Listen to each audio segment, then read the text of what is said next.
Eat more chips, don't let the salad win. That's the message in terms of nature of the food maybe that we consume in Wales. Oh, in Wrexham town they say there's a team that likes to play association football with precision. On the terraces they call, come on Nixie, hit that ball, and we're off to the second division. Oh, we'll see the Reds with me, and you must swear that you have seen a vision. Top of Division 3, led by Arno Litti, we're off to the second division.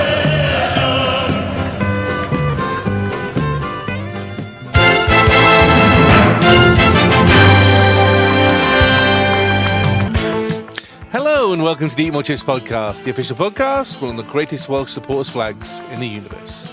In a week when a Pennsylvania naturism group announced the return of Balls Out Bowling, an annual bowling event where clothes are not allowed. The Pittsburgh area naturalists announced this year's Balls Out Bowling event, which took place last Saturday at Pittsburgh's Crafton in Ingram Lanes. I didn't say that at all. The group said the only clothing allowed for attendees were shoes, which were required, and optional bottoms for women. Please bring a towel and a bag for your belongings, the event page stated. The group said all participants must be at least 18 years old, and all genders, sexualities and bodies are welcome. However, sexual activity is not permitted. Nudism does not equal consent, and harassment will not be taken lightly. Violators will be asked to leave. Now, I always find that when you try and pick up a bowling ball to use, all the holes are too small for your fingers to fit in. No problem for these two. It's Jamie and Das. I'm smiling because you talking about bowling balls there has just given me a vision of you bowling. I have never seen anyone bowl so horrendously than you. It's an embarrassment because you throw the balls up in the air and they hit the floor. It's like something off the Flintstones. You're supposed to throw it down the aisle, not up in the air. It's called the dam buster technique. I was about to say the dam busters got him to advise on how to. Absolutely. It's rather embarrassing to be part of. Sounds like we need an Eat More Chips match to see who is actually best at bowling. That's Good what idea. you're saying, isn't it? Yeah, good idea. Because you know it'll be me, because I'm best at everything. Bullshit. Anything you're best at is eating chocolate. Whoa. No, yeah, that's true, but Well, it's true, not right. it's not the only thing you're good at. But No, that is very, very you true, are very definitely true. good at that. Well, interesting news this week, Daz. Wayne Hennessy has announced his retirement from professional football. He's made 109 appearances for Cymru in goal, making his debut in 2007 versus New Zealand. And here's a little stat for you that made me feel really, really old. He's the last member of the Euro 2016 semi-final starting 11 to still be playing. Now, he's gone. There's nobody left from that starting 11 is now playing. Can't really underestimate. Obviously, in the last few years, you know, he's taken a bit of a backseat, but you can't underestimate. After Paul Jones, you know, he kind of filled the gap that because Paul Jones was an incredible keeper for Cymru, wasn't he? And he filled that gap. And I remember at the time thinking those are big shoes to fill. But boy, did he fill those shoes. Yeah, no, I think you know the only blemish of that 2016 was that he didn't get to start the tournament because of his back due to a back spasm. But you know he should have had the privilege of being the goalkeeper to go out in that first game. But boy, did he make up for it as the rest of the tournament went on. But yeah, you know the highest capped out goalkeeper. You know, it's just the stats. Just say it all really.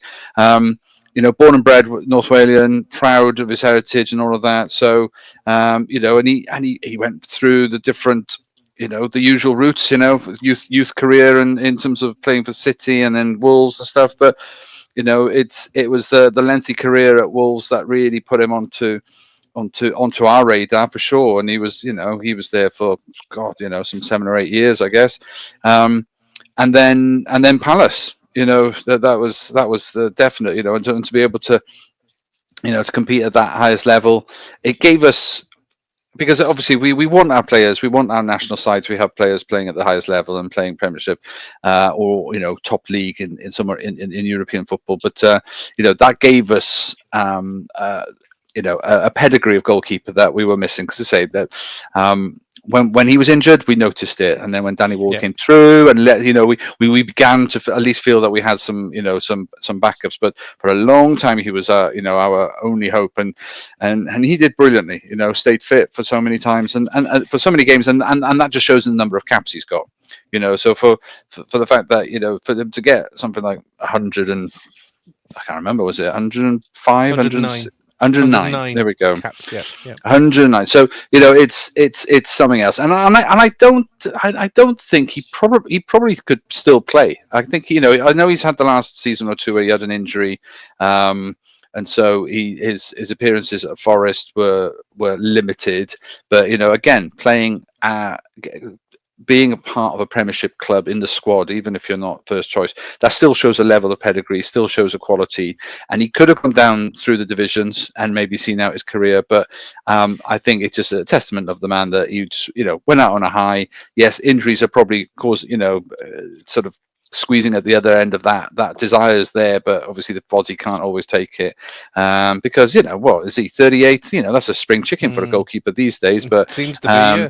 But no, we've got to be thankful that he did such a brilliant job for us, and I look forward to seeing what he does in coaching. I've heard he's done some badges already. He's already being touted for some youth position, maybe at Forest. They're talking about keeping him on if they can, but I don't know whether he'll be in the Welsh ranks. He's got so much ahead of him in terms of coaching. I think there's a lot of potential. But what a great servant for Wales. Well, thanks to everyone who commented on last week's pod, obviously particularly on the piece we did on Wrexham Women, which generated a fair bit of discussion, which was really, really good. And obviously we'll continue to keep an eye on that as nothing has changed since last week. Still no manager, still no contracts, still no announcement of any kind of tour, although apparently there is one. And the rumours are it seems to be going to America, but we're not quite sure.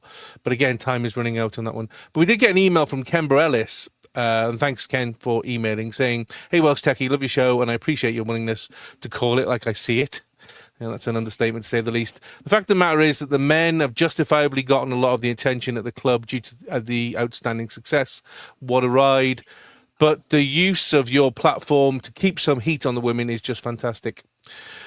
And then he goes on to talk about the possibility maybe of bringing in somebody like Jess Fishlock to maybe coach Wrexham Women, because she said in a documentary in 2019 that she is doing her coaching badges at the moment, and whether that would be a good idea. And he talks about goes on talking about most importantly what's going on at Wrexham is like catching the tiger by the tail, or as Humphrey Carr says it, building a rocket while it flies into the air.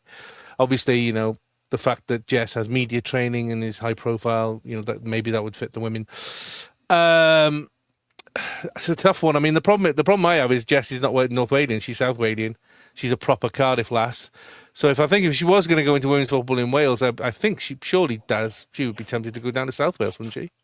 Yeah. But I as much as she's a stalwart Welsh international, with heart, wears the badge with pride, heart on her sleeve. I don't see any. How do I phrase this? The WSL is the only standard of football I can see her joining. Yeah. She is. Her profile is too big, isn't it? Her profile is too big. But also the quality that she has to offer. I know we could benefit from that, but I think she'd get frustrated by the level of the game. She'll want to play with the best, alongside the best, and train the best. And currently, they're all going to be in the WSL. Maybe French League, because she's got history there. But she might go to America. She's got history there. This is currently where she lives. So I think Cymru's going to be, the Gennaro League is going to be a long, long way down that list of priorities for Jess. As much as I'm sure she could be a good advisor, I'm sure she'd enjoy being an ambassador. I definitely think there's an outlet there to be able to get her to come and do the schools the way that Ria and Wilco does it. Wilco was at Penydarren, this week promoting the game for getting coaches and referees into the women's game. There's a lot of ambassadorial work she can do, but if she's coaching, she's going to be at the top level for sure. Absolutely. But thanks very much, Ken, for your email. And anybody else, please send in an email if you've got something you want us to talk about, or just something you want to say and you want us to read it out on the pod. will happily do so from that point of view. This week, obviously, Wrexham is still on release mode while they're down under. They've just moved to New Zealand to play Wellington Phoenix on Saturday, and we'll talk about that a bit later. But while they were obviously down in Oz, they as well as obviously releasing the home kit and the training kit, they released the away shirt. And what a looker this one is! It's bright yellow. It's based on daffodils. Apparently, is the main idea. It's bright yellow with green pinstripe. I think the United logo is in green, very dark green, not black. Because some people are saying it's black. What do you reckon, gents? Do you reckon it's? I'm led to believe if you look very closely at one in your hand, it's a very dark green to match. Yeah, okay. It's just I think on that picture, it just looks. The black. badges. So as we're showing it here, the badges to the side as it was last season. So not in the centre, it's on the home shirt, and it isn't. An embroidered one. It's a rubberized badge, same as last year's. Obviously, the United logo, as I said, an HP logo on the sleeve, with the Macron badges on the chest and on the arms. Wrexham is the name again, is in the collar, and this time along the tape along the bottom is my Hen Wlad yn Hadau, which obviously Land of My Fathers, which is the Welsh national anthem. There's been some very interesting pictures that have come out this week. Showing here, we've got Andy Marriott, showing off the yellow shirt. Obviously, this shirt dates back to last time we had a yellow shirt. I think was about 2018 was the last one, but they're more similar probably to 91 to 94, maybe 97, 98, something like that, because they were this kind of yellow shirts. A great picture there of Dan Scarr and our illustrious chairman Ryan Reynolds. And then there are, I didn't put the one where the inside of Pat's coaches on the bus. It's terrible. On the bus, which is awful. Terrible. I mean, it is basically a load of fans all dressed as daffodils with loads of cardboard daffodils or whatever they are, and then poor Ryan. Is it Ryan Hardy? It's Ryan Hardy, isn't it? And it's Ryan Hardy, yeah.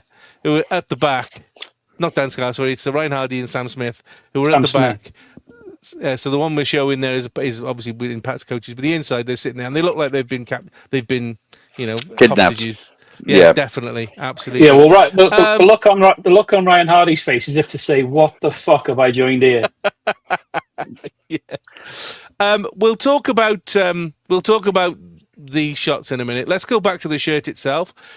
Jamie, you've had your delivery of your home shirt. What's it actually like now you've managed to see it in the flesh? Lovely. Yeah, it's lovely. It's really good quality. The embroidered badge is particularly a particularly lovely feature, which I took quite a nice picture of it, which is now my screensaver on my phone, much to my wife's displeasure.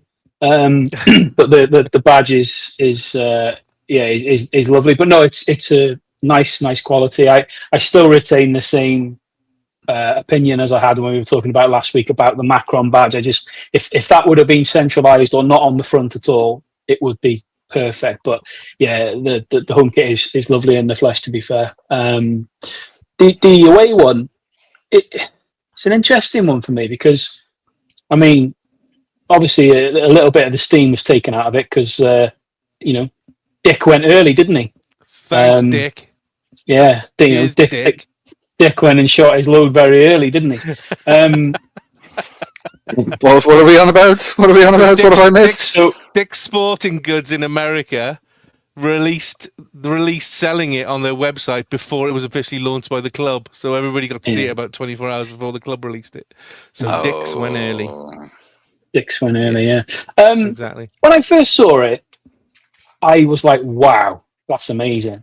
But then as a little bit of time's gone on, I keep bouncing back and between. I do like it, and it is a lovely kit, but I'm just not as sold on it instantly as I was on the home one. I think was that after watching it actually on the players on Tuesday? No, I think it. No, I think to be fair, I think it looks good. It's another good looking kit as a full kit when the player's wearing it. It's just I don't know. It's hard to kind of put my finger on. I think the height of the United on the front is bothering me. It seems very high to me. Don't know why. I was going to say that. To be so high. No, I agree. Yeah. in fact, all three of the sort of badges, as in the crest, the Macron, and the United, all seem quite high up compared to what I would expect. But yeah, it's look, it's still a gorgeous shirt. I think that's one for me that I'd have to probably see in the flesh. I've not ordered this one because I'm not. I mean, to be honest with you, just from a cost point of view, I'm not sure yet whether I'm going to get any of the second or third kits. But I've certainly not rushed to buy this one, and I'm going to definitely wait for the third kit. But it's lovely. It is lovely. It's just not. I don't know. Something I can't quite put my finger on what it is, but it's just something not quite as appealing as the home one for me. But yeah, it's still nice. I know you're saying about the logos, but you've got breasts like mine; they're going to look amazing.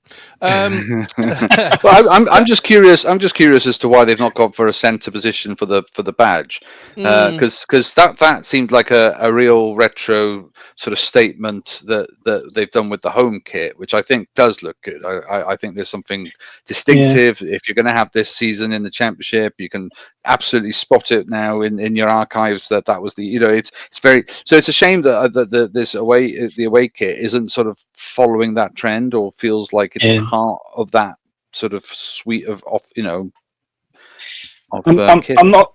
I'm not sure on the whole daffodil analogy. I was going to say I was going to ask Daz really, but obviously it smacks to me that somebody in a marketing consultancy has been tasked with coming up with a brand identity, and they've gone, okay, so Wrexham, they're Welsh. What's Welsh? Male voice choirs, harps, sheep. Oh, daffodils. Is that me just being cynical, or does it smack of that for you as well? It's tenuous at best. I don't see it. There's no daffodil. That if you want to say you borrowed the end of line fabric from Norwich and decided that you I don't know. It just felt there's more reasons that there's some sort of homage to I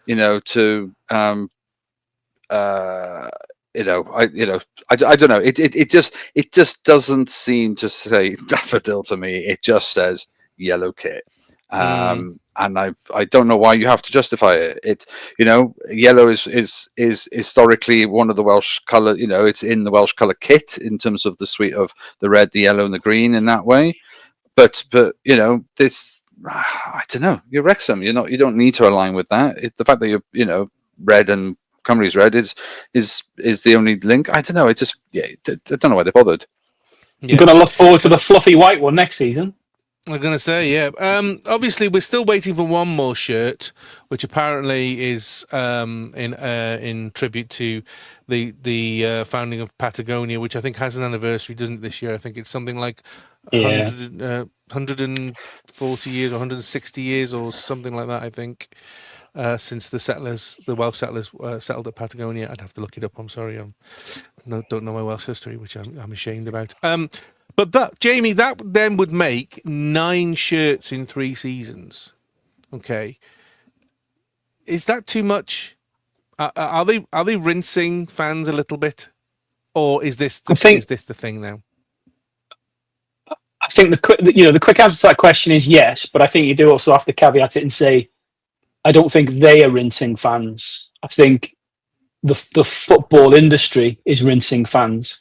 This is now, sadly, is the norm, isn't it? Across the board, there are very few clubs who keep kits more than a season. I mean, Christ, you'll remember the same as I do. When I was younger, it was you'd have a team would have a kit for 2 seasons at least. At least, yeah, at least. Unfortunately, and this is purely a money thing. They, Wrexham, along with a host of other clubs, they know that by changing their kits every season, it's an opportunity to generate more money, isn't it? And there's that whole thing of you don't have to buy them, and no, you don't have to buy them. But it'd be nice if Wrexham could utilize this kind of high profile that they've got now and maybe step out from the crowd and say, do you know what, our away kit or our third kit, we're going to keep it for a second season. Or something along those lines, I mean, as a grown-ass adult, you have the choice. You can choose to buy them or not. But I feel for people who've got families with children, because we spoke on here before about, it's still bizarre when you walk around Wrexham to see loads of kids now all in Wrexham tops, which is great to see. It's still strange, but it's great to see. Gone are the days where it was all Man United and Liverpool. But behind all that is a mum and a dad or a parents who've had to fork out for said kit. And if you've got 2 or 3 kids, and when you're talking 55 quid for a junior shirt, and then socks and then shorts, it's an expensive do. And we all know what kids can be like with can I have? And again, you don't have to buy them, but it's difficult, isn't it? So I think it'd be nice from that perspective. I can't see it happening, if I'm honest, because I just think it's become the norm, hasn't it now, right from the very top. I mean, How Premier many did League. Liverpool put out, Daz? How many kits?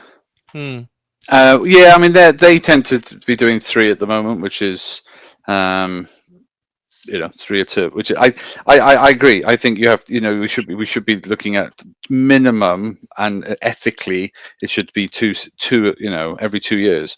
And so if you want to launch a new kit every year, then just stagger your home and away, so they sort of overlap, and then that way you've got a one kit launch every year. But the third kit is the one that riles me, because what is the purpose of your second kit? To make sure you've got something that's completely different to your home kit. Well, if the opponents are sort of clashing with both kits, what are the chances of that? It's just that is a money spinner, that one. The thing is, when you start getting into the realms of the Premier League as well, you've got more facets to it, haven't you? Where you have a standard version and then a player copy version, which is like 30 or 40 quid more expensive, and I'm not entirely sure what the difference is. And then even the likes of like Arsenal, I think I'm sure I saw Tottenham yesterday, they bring out these special edition kits which are for a particular event or something, and sometimes they don't even wear them, but they release them. So it's just a money thing, isn't it? Which is a sad state of affairs, but And as you rightly pointed out, Daz, in your suggestion a few weeks ago, it's good to see that Liverpool have retired Jota's number 20. I mean, I don't know whether you saw any of the Preston North End friendly the weekend. Preston North End were fantastic, and marked brilliantly. It was a lovely moment. Obviously, "You'll Never Walk Alone" will always be sung in these moments, but fantastic rendition. Everybody respectfully, singing along. Noted it with flowers at their cop end, because of course I think it's known as the Shankly stand, it's the Shankly stand. I think Preston. So it couldn't be more fitting from a Liverpool tribute point of view, and and to retire the number, he came and wore the number 20. He helped us win the 20th title in 2020. I mean, everything about it just means, and what I didn't expect. And it may not matter to most people, they retired it across all teams, women's, juniors, reserves. Nobody is going to wear the number 20 again, which is an incredible gesture. Come and see the Reds with me, and you will swear that you have seen a vision. We know just how they feel when they beat me like a meal. We're off to the second division.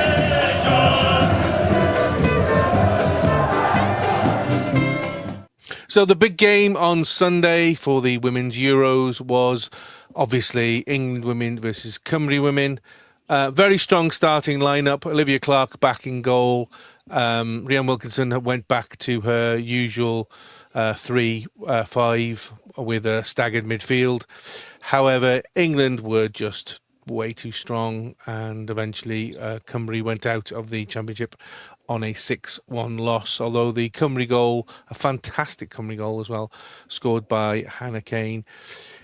Daz, disappointing, not surprising.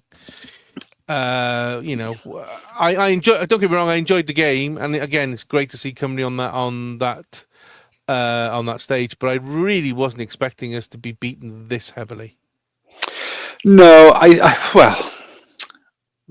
like you said, it's not it's not surprising. I mean, it's disappointing. Of course, let's start off with the context that we want here, which is the current holders against the lowest ranked team in the tournament. Okay, so in theory, this was always meant to be, if you're going to go by pure maths and XG and all of that going into this game, this was probably the game that was going to have the greatest gulf in it. It mathematically, it was all there. What I suppose was so frustrating was the manner in which it happened, because there was a few, there was plenty of moments where, okay, England could have scored a few more, and there was some really some good, some impressive play. They have finally found their feet in this tournament. After a slow start, they then got their warm up against the Netherlands, and then they just, put Cymru to the sword. You show some stats there. 77% for England in terms of possession. Their XG was actually 5.7. So it's nothing that they didn't deserve. Okay, so I don't want to take that away from England at all. As much as it galls me, it was disappointing. It's such a hard way to go out of a tournament. They had 24 shots versus our 6. 11 of them are on target. That's a brilliant return, almost 50%, on target. So they are more efficient at what they do. I think what was sort of frustrating was the manner of the first goal, which I'm not going to go through all the goals because it's unnecessary and it's too painful. But the manner of the first goal at the time, 13 minutes in, okay, they've had a couple of moments of play where we were under threat, but the penalty, it depends which camera angle you're seeing. I'm still not sure. The VAR intervention to say whether or not it was inside the box or outside the box was correct. It was inside the box. So whatever the decision was, I do think it was probably a penalty. But I still question whether or not the contact was as clear as a contact would be to give away the penalty, the foul. In some angles, you see, I can't remember who actually got fouled. Was it Stanway herself? Anyway, but her foot goes on top of Carrie Jones's foot, and she's. I don't think that's a trip. I don't think that's a foul. That's just a coming together. But then you look at it in other ways, and it doesn't even look like there's any contact. And then you look at it in another way, and it looks like she trips her. So it's a hard one. It really is a hard one to go. But it was the manner in which the possession, they didn't clear their lines. There was a bit of pinball in the box, and you just kind of got to go. We gave the defense them that. had a very poor night, didn't they? Let's be honest. Totally. Yeah. There was a passage of play where the overlap. There was a runner overlap. James plays down the wing, plays into space. I think it's Green who's playing everybody on side, and then not only does he play everybody on side, but then when the cross comes through, it goes through her legs. Yeah. And you just think like, oh, come on, I mean, Lily Woodham against James on that wing was just a no. Yeah, James is so good, and the fact that Lily Woodham got taken off at half time. She'd been run ragged, and even the second goal for Toon is, I think that was the one where the ball comes through, and I think she headers it. It's basically crosses over, and Clark gets a hand to it, but she needs a stronger hand to it. So I think everybody can contribute to one goal in some way across the 6 where they probably could have done better.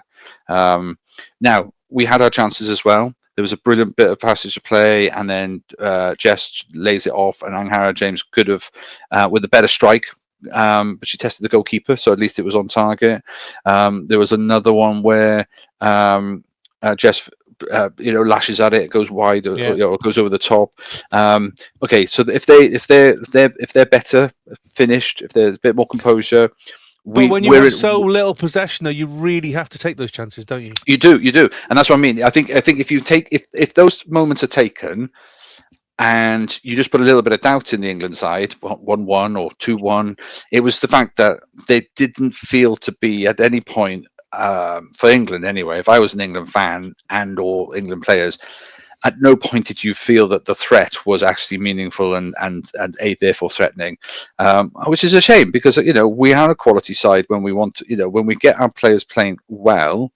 There are some real threats, and every now and again, Kerry Holland down one side, Lily a little bit on the one side, but even when Fionn Morgan, I just think there were moments where if we could have been a bit more composed in front of goal, we could have made more of a contest of it, but that might have been the same as kicking the hornet's nest and then waiting for the backlash, because England were on fire. They were literally purring like a Rolls Royce around the field. We just couldn't get anywhere near them.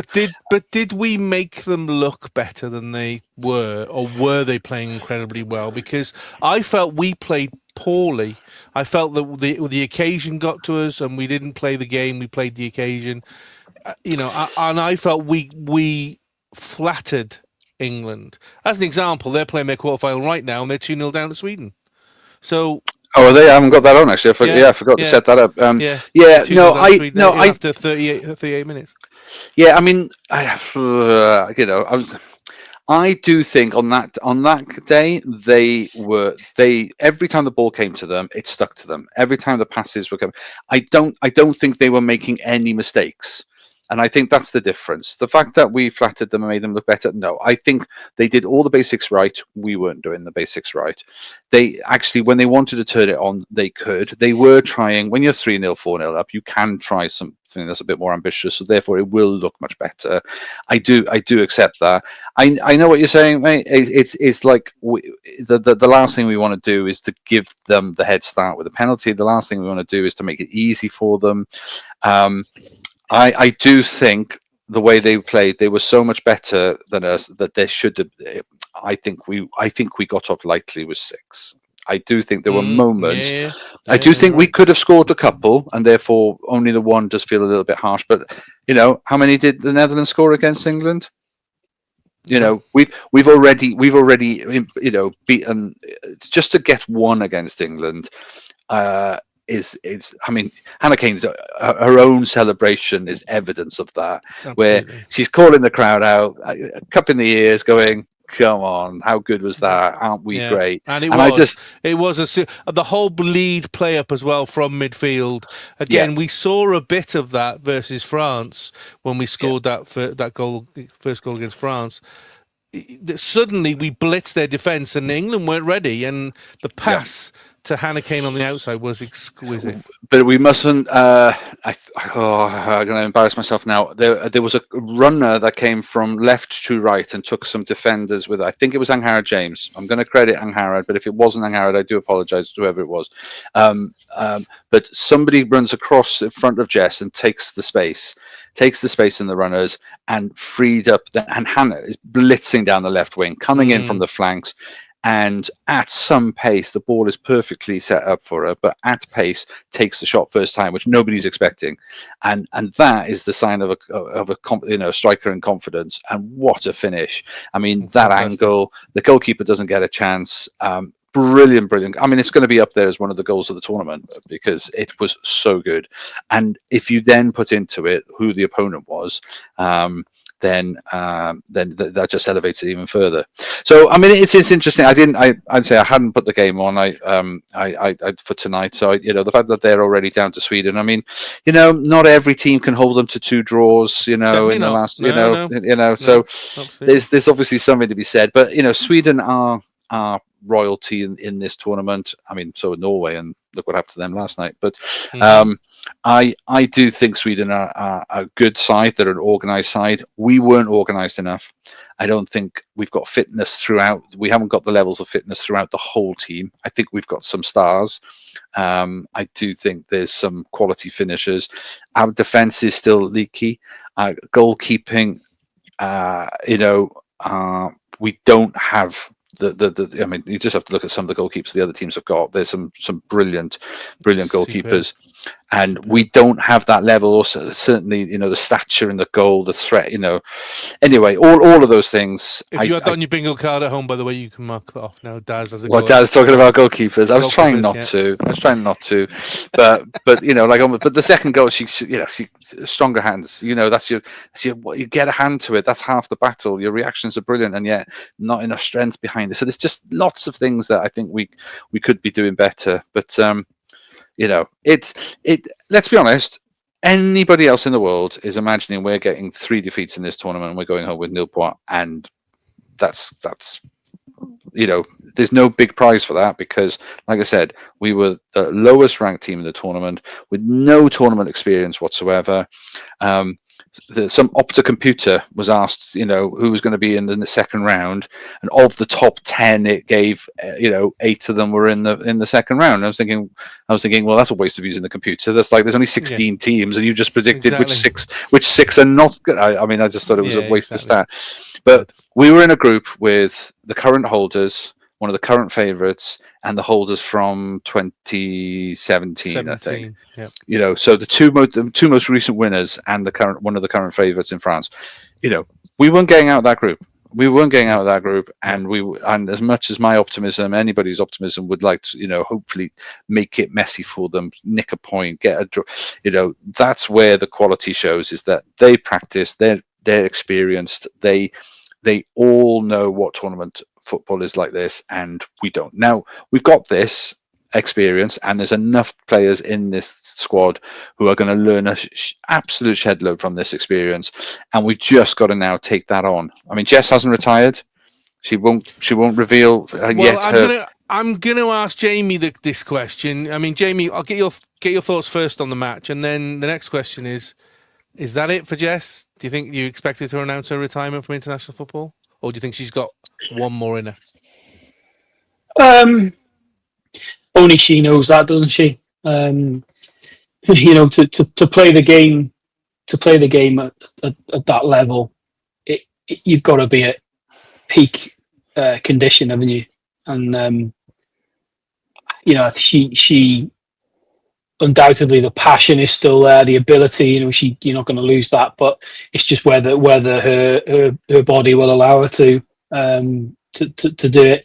I think she's probably done the right thing by not making any knee-jerk reaction announcements, because I think it would have, it possibly would have been expected by some that she would have come out straight after the tournament to say, "Look, I'm really proud. We finally got to a tournament. I'm proud that I scored the first goal for my country. But I'm bowing out now. See you later." She's quite rightly, I think, held off and is probably given herself some thinking time.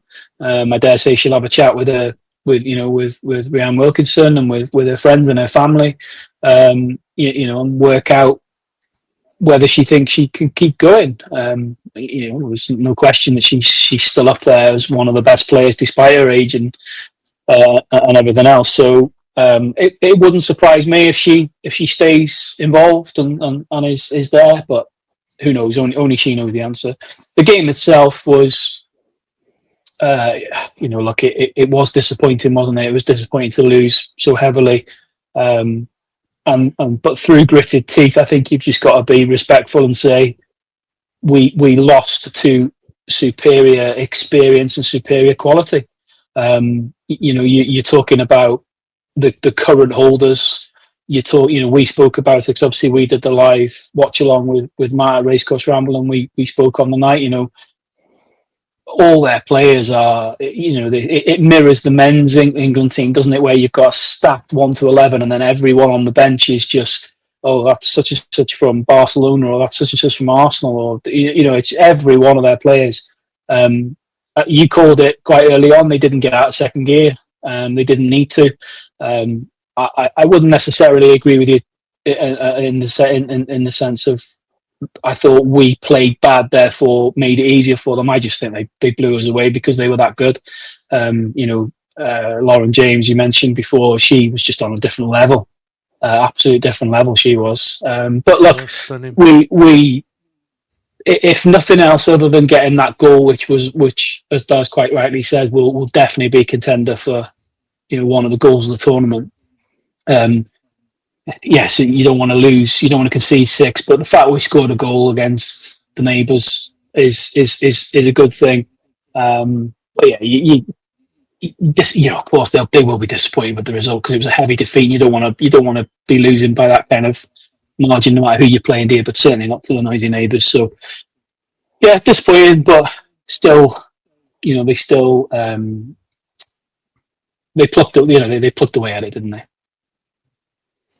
So Daz, obviously World Cup qualifiers will be coming soon.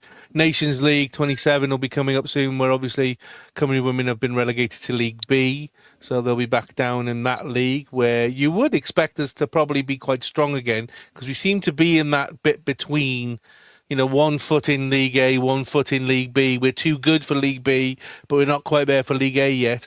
I mean, obviously, from this, as for this tournament, goals conceded 13, goals scored 2, no wins.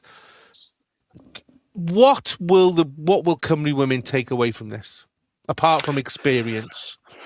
Yeah, and obviously the experience of it is going to be the backbone. But I do think the idea that we scored a goal, so we got that sort of like, I don't know what's the word, a monkey off your back, where to get that, and for that to have been Jess is fantastic. So she'll go down in history as the first scorer of a competitive goal in a tournament of that type. And the oldest ever in women's European Championships, the oldest ever scorer as well. Which fuels the conversation we're having about whether or not she could sustain this. But the fact is, yes, incredible servant, and still performing at the highest level, even at her age, and that's one part of the legacy and the history. But what I was really pleased was that somebody like Hannah Kane could have her moment in the sunshine, because I do think that we do need to prepare for life after Jess in that sense. We struggled with the men's game with Bale. Everyone was saying, when Bale leaves, when he was injured and he wasn't playing, we weren't the same team. When he retires, what can we do? And the fact is, we've had a bit of a reboot. We've got some quality players in the likes of, David Brooks and Harry Wilson. They are playmakers who can score goals and have stepped up. We need, in terms of the women's game now, we need the next players to step up. And I think Hughes came on late on for the couple of games. Again, she's a quality, a classic number 9. I think we can use her a bit more, but she needs to be fitter and have played more games. Hannah Kane proved herself already that she's a great finisher, confidence to score the penalty she did against Ireland, the way she took that goal first time. So we've got some real threat up front. We've got some quality midfielders in terms of Rachel Rowe, absolute area.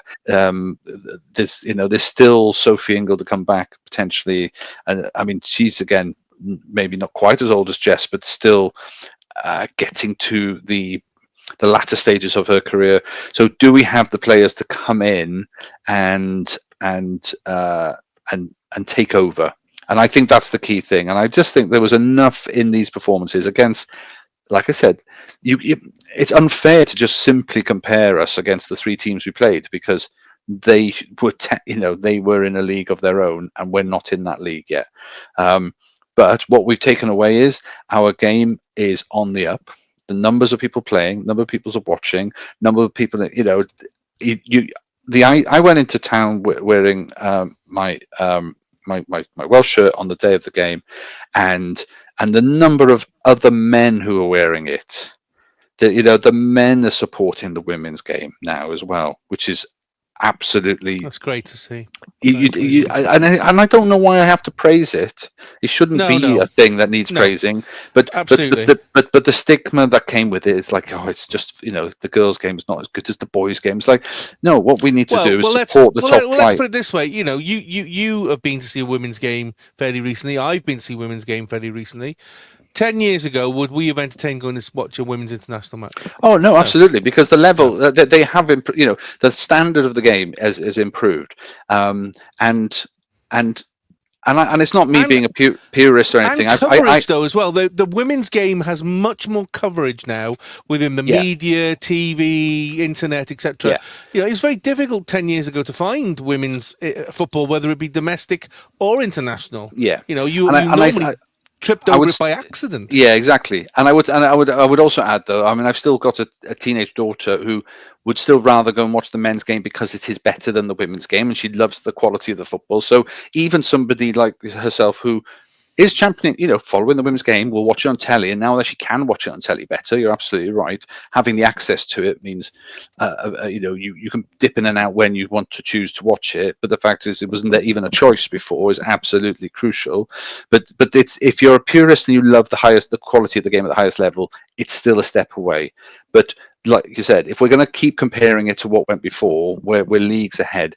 But I think that's what it's shown us, though, is that the wholesale changes that England made probably 30 years ago are what we made in the last, say, 5 years ago, and people are saying we're still 15 years behind in terms of the quality of our game. I think we have exponentially risen much quicker than the game did in England, because it was a slow burn for them. So we were starting from way further back, but I think we have gone really, really big, really quick, and so helps they win the tournament. It helps that they're our neighbours. It helps that coverage is what we get to see in Wales.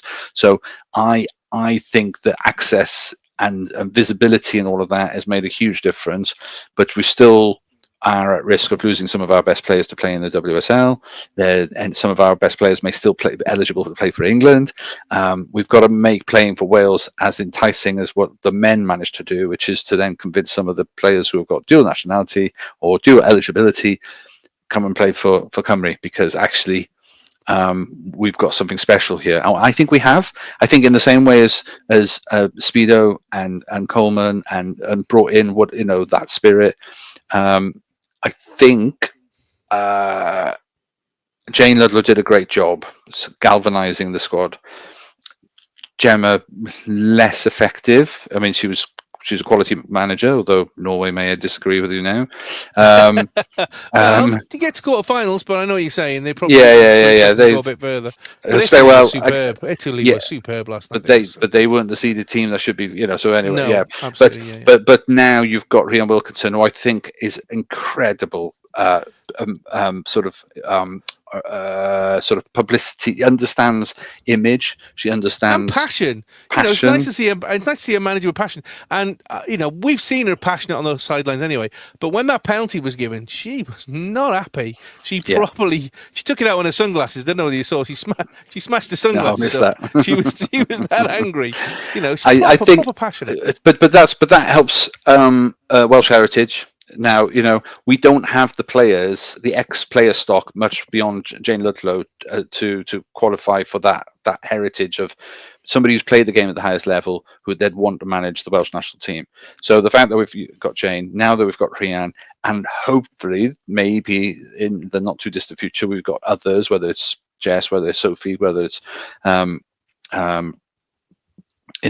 else that comes through the ranks. I know a lot have gone into press, but whether management is a future. But again, it's just being visible, just being seen, just knowing that you've got this. I just think it's changed everything. And qualification for a major tournament is going to be the catalyst for another wave of this. And so, yes, I think that's our takeaway. It's going to be that development of the game, exposure. The optics are good. We just can't afford to miss this window. I do think I can't remember who said it on the English press, but England missed their window when they did this the first time. They did, they had some success early on, didn't really tap into it. I think there was also Scotland. Scotland made the qualification and did nothing with it, nothing, and they're still now struggling to get the women's game even, on anywhere near what Cymru are doing. So we've seen the examples of good and bad, and we now need to make sure we're following more of the good. And it sounds like with the right type of, we've got a good CEO in terms of, FAW management. Appointing a good manager is really good. We've got legacy players now that people, household names, which we didn't have before. We've got to make the next leap forward now count. I mean, Women's World Cup 2027 is in Brazil. What do you think? Do you think Cymru Women can qualify? I mean, that's a very tough ask, isn't it? Yeah, but at least with qualifying groups, you've only got a couple of teams that you have to compete with at the highest. So there will be some games where, hopefully seeded lower. Not being in the Nations League Group A bonuses and all of those kind of things, but that's by the by. I think we know where we're at. I think it was good to be in Group A this year as a practice for the tournament. If we hadn't had games against Italy, if we hadn't had games against Sweden, then we wouldn't be. I think we'd have gone properly naively into this tournament, and who knows what those scores would have been then. So I think this has been a real lesson, and I don't think nobody's done so staggeringly badly. There's nothing to be ashamed. It's just the fact the draw was harsh, and we are not at the same standards. So let's own that. Let's learn from that. We now know where we sit, and we'll just learn from those lessons. Well, obviously, Wrexham are on their down under tour, and they had 2 games they had to play. First of all, they played against Melbourne Victory, and Parky decided to give pretty much everybody on the squad, bar a few, 45 minutes run out each. First half, Arthur Okonkwo in goal, Cleworth, Scar, O'Connor, Longman, Dobson, James, Lee, Ravan, Marriott, and our new wonder player, Ollie Palmer. the fume for everybody is going, why is he in the side?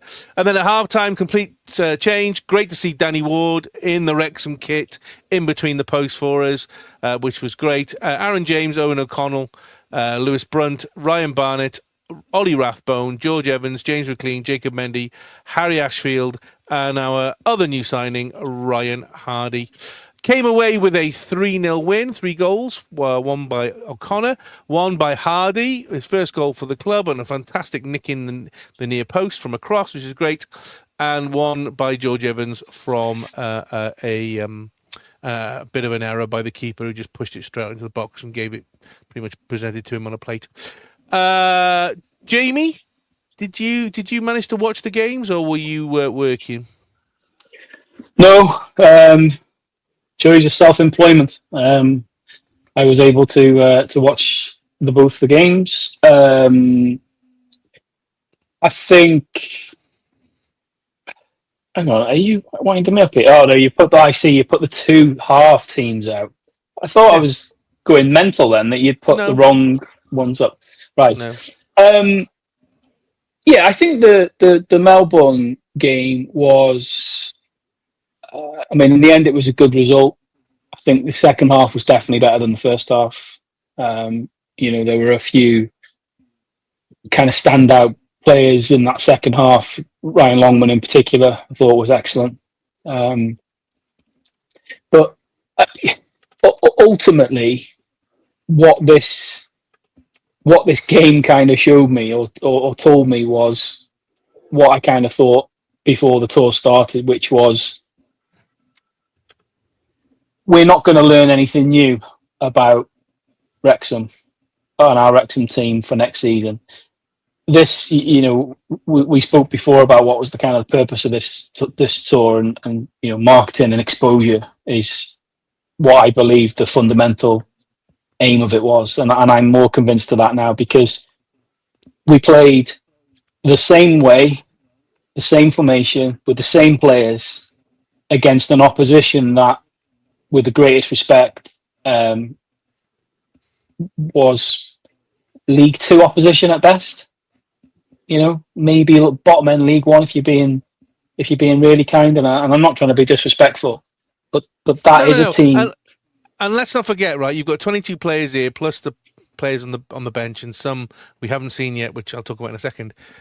But not all these people will be in the squad anyway, because we can only have 26. So. No, I think at the end of the day, the way you've got to look at this game, and then the training that what they will have been able to do in between, is it's the major benefit to this is fitness in the legs, isn't it? You're spot on. There's obviously unquestionably going to be players that we're looking at their names of here that won't be involved at all, because we can only name a 25-man squad with 30 players gone out there.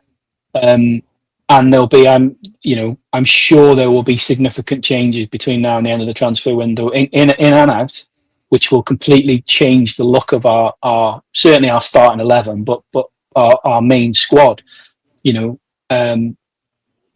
This was really an extension of last season. Like I say, same way. You mentioned Ollie Palmer there. To be fair to him, he played well. He played well in the sense of he did what he did for the first half of last season, which was just basically be a battering ram, and a target man. And the fact, the fact that he played well tells you everything you need to know about the opposition, because he pulled the defence around like we were used to seeing him do against League Two defences.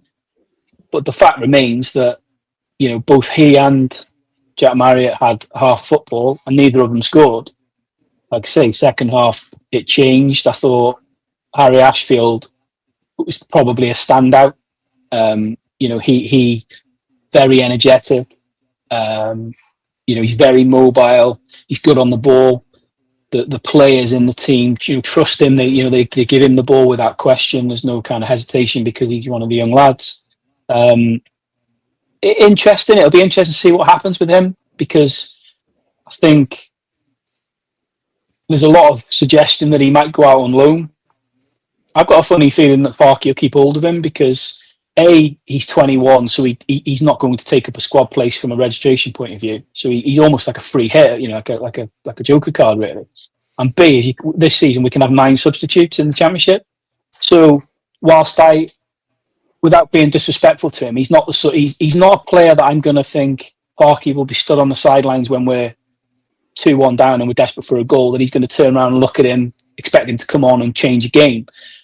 But if we go through the season, as I hope we will, sort of mid-table comfort, then hopefully he will get opportunity to play some minutes. If there's no pressure on us like there has been the last few years from a promotion point of view, and hopefully there won't be any pressure on us from like a relegation battle point of view, then you have the luxury then of being able to give minutes to players that we've not done previously. And I think Harry Ashfield definitely is one of those. Alternatively, Parky might look at it and think, well, he's going to benefit from going out for a season, playing League Two, League One, and playing week in, week out, and then we'll get him back in 12 months and see where he's at. But yeah, he definitely made a difference. Ryan Hardy looked good. He didn't do loads, but he scored a goal, which is all you can ask of your strikers. Great movement, to get in on that near post. So yeah, fair play. Obviously, he misses the second game with a concussion.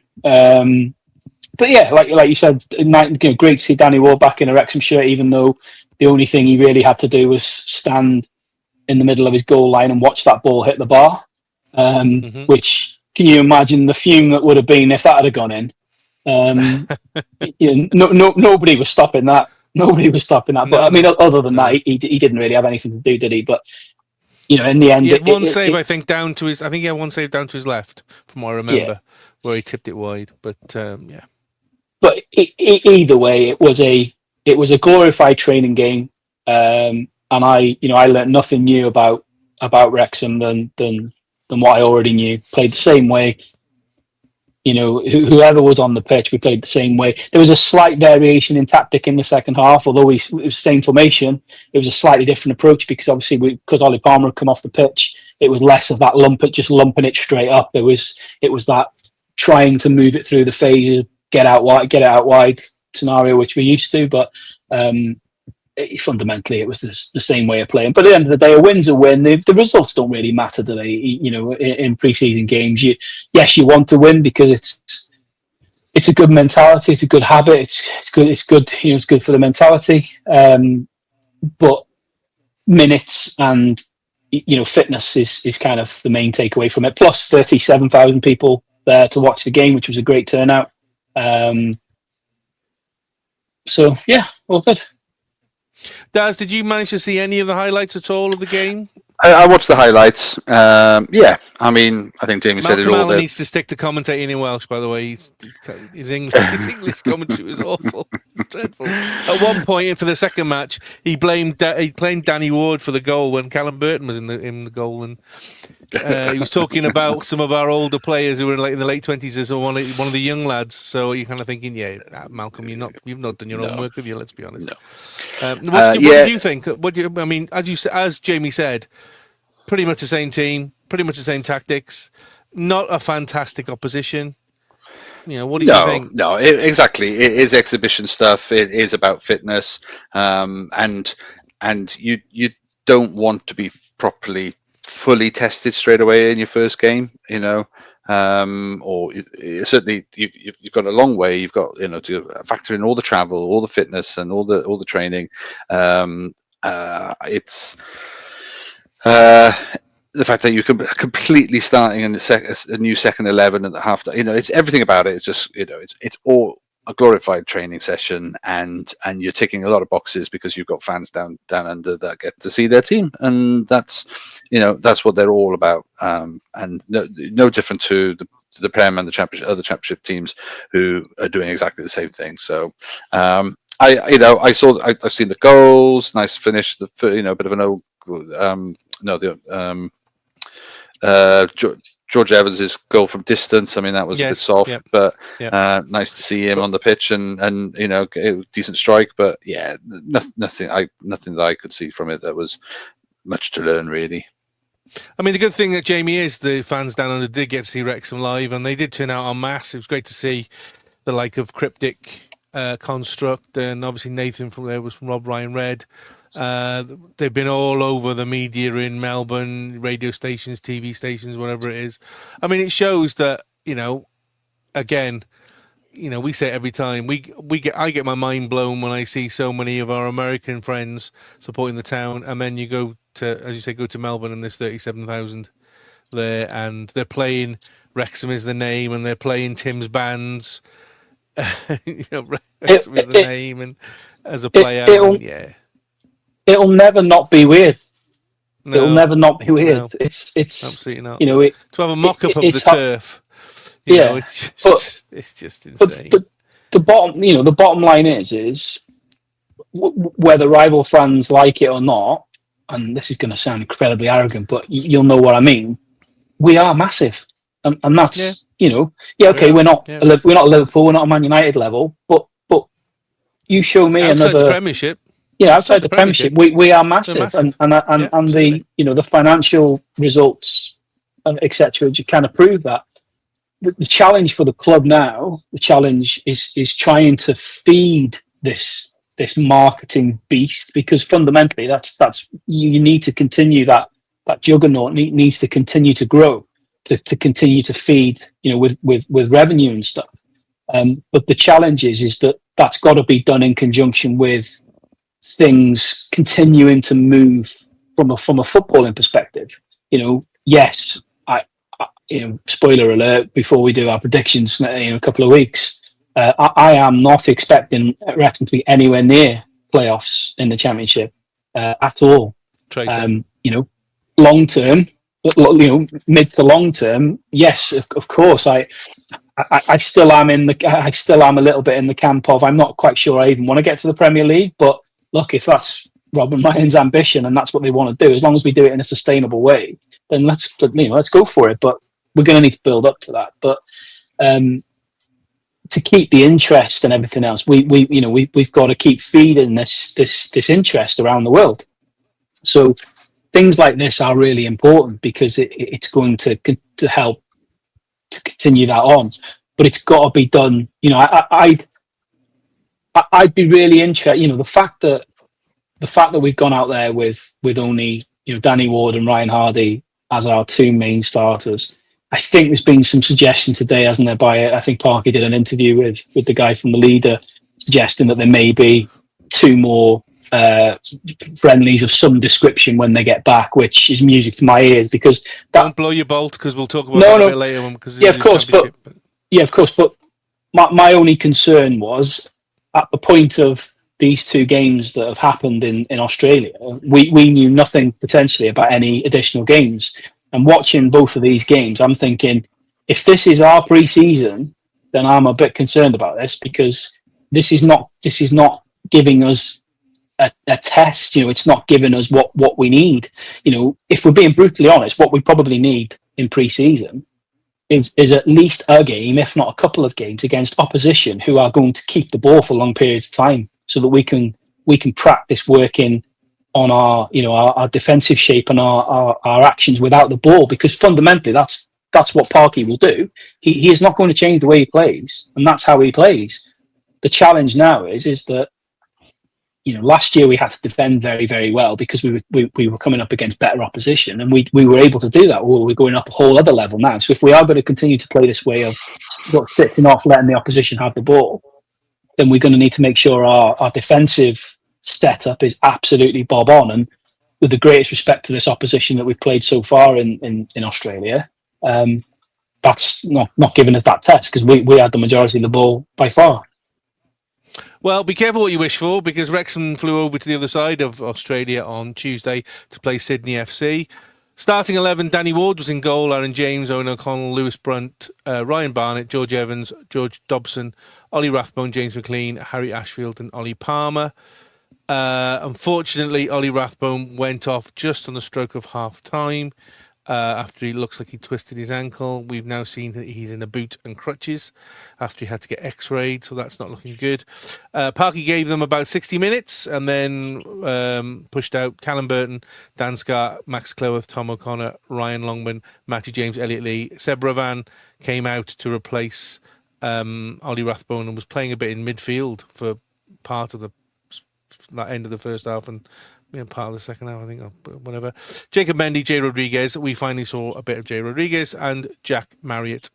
Just some bits for you. Not seen it all so far. Mofal, because he's got a thigh strain. Andy Cannon, obviously, because he did his ACL in September, but good to see some pictures of him today doing some runs and whatever. Sam Smith apparently has had a minor operation. And every time I hear the words pre-season and minor operation, I get chills because we don't have a very good record on that. And obviously then the three young lads, Moore, Edwards and Purvis, we've not seen them either at all. Only seen for 45 minutes, so out of 180 minutes, we've only seen Ryan Hardy, Jay Rodriguez, Arthur Okonkwo and Callum Burton. Obviously with this game, we lost 2-1. In fact, strictly speaking, we didn't score because the goal that we got was an own goal by Sydney. And then Sydney popped up with a header and then a fantastic finish from a very young lad who turns out his family are Welsh, so that's quite ironic. And then I could hear the explosion from here of Red Passion as they're all shouting about where's all the sign-ins, why are we blah blah this and why are we blah blah that. And I'm about to say, Jamie, they're training games. They don't mean anything. Birmingham played their first training game and got pumped 7-0. So it doesn't mean anything. It is a run out. It's a glorified training game. So people just need to calm down a bit. But what did you make of the second game, Jim? I can't wait until we've lost 5 games on the bounce in the Championship because the fallout is going to be biblical. We did say, didn't we? We did say that it's going to be a bit of a reality check for some of our fan base, and that makes that sound like I'm talking about newer fans, and I'm really not. I'm talking about quite a few top reds, if we want to call them that, because some of the fume it is unbelievable. It is unbelievable. I think some people have forgotten that you cannot and will not win every game. Absolutely. Everybody has a right to give an opinion on a performance, whatever level it's at, whether it's a friendly, whether it's a pre-season game, whether it's a cup final. But the problem is we were fed that the teams in the A-League are League 2, maybe League 1. So everybody's expecting us to beat them. Football doesn't work that way, does it? It doesn't work that automatically the team ranked higher wins every time. If it did, it'd be rubbish. The FA Cup would be the most pointless competition ever, because Man City or Liverpool or Arsenal would win it every single year. I mean, it's just madness. The thing with this game was, look, in that first half, for a large part of that first half, it was like a training match. They offered very, very little, and as a result, our tempo and our style of play was just slow and lethargic and very much. Did you feel that? Did you feel it was it needed a bit of energy and it was lacking? Do they have heavy legs? Because they're still travelling. They're still playing games every 4 days. I know they've just come back from their break, but they're training every day. Plus, they're doing a lot of press. When you look at the amount of appearances and going to visit groups and going to visit NRL and all this kind of stuff. Yeah. They're doing a lot of publicity stuff, so they must be. And jet lag is a thing. They must be quite tired. So, were you surprised to see how heavy legged they seemed? Not massively. It was the second game of our first second game back in pre-season. Yes, you're right. Everything you just said is spot on. They're going to be training. They've been doing a lot of travelling, a lot of media work, etc., etc., etc. You can only call it as you see it, and what I saw was a very slow tempo game from both teams. You've got to remember that the Australian teams are in their pre-season as well. From what I kind of heard from in the build up to this game, was they changed quite a lot of their team, put a lot of youngsters in, etc., etc.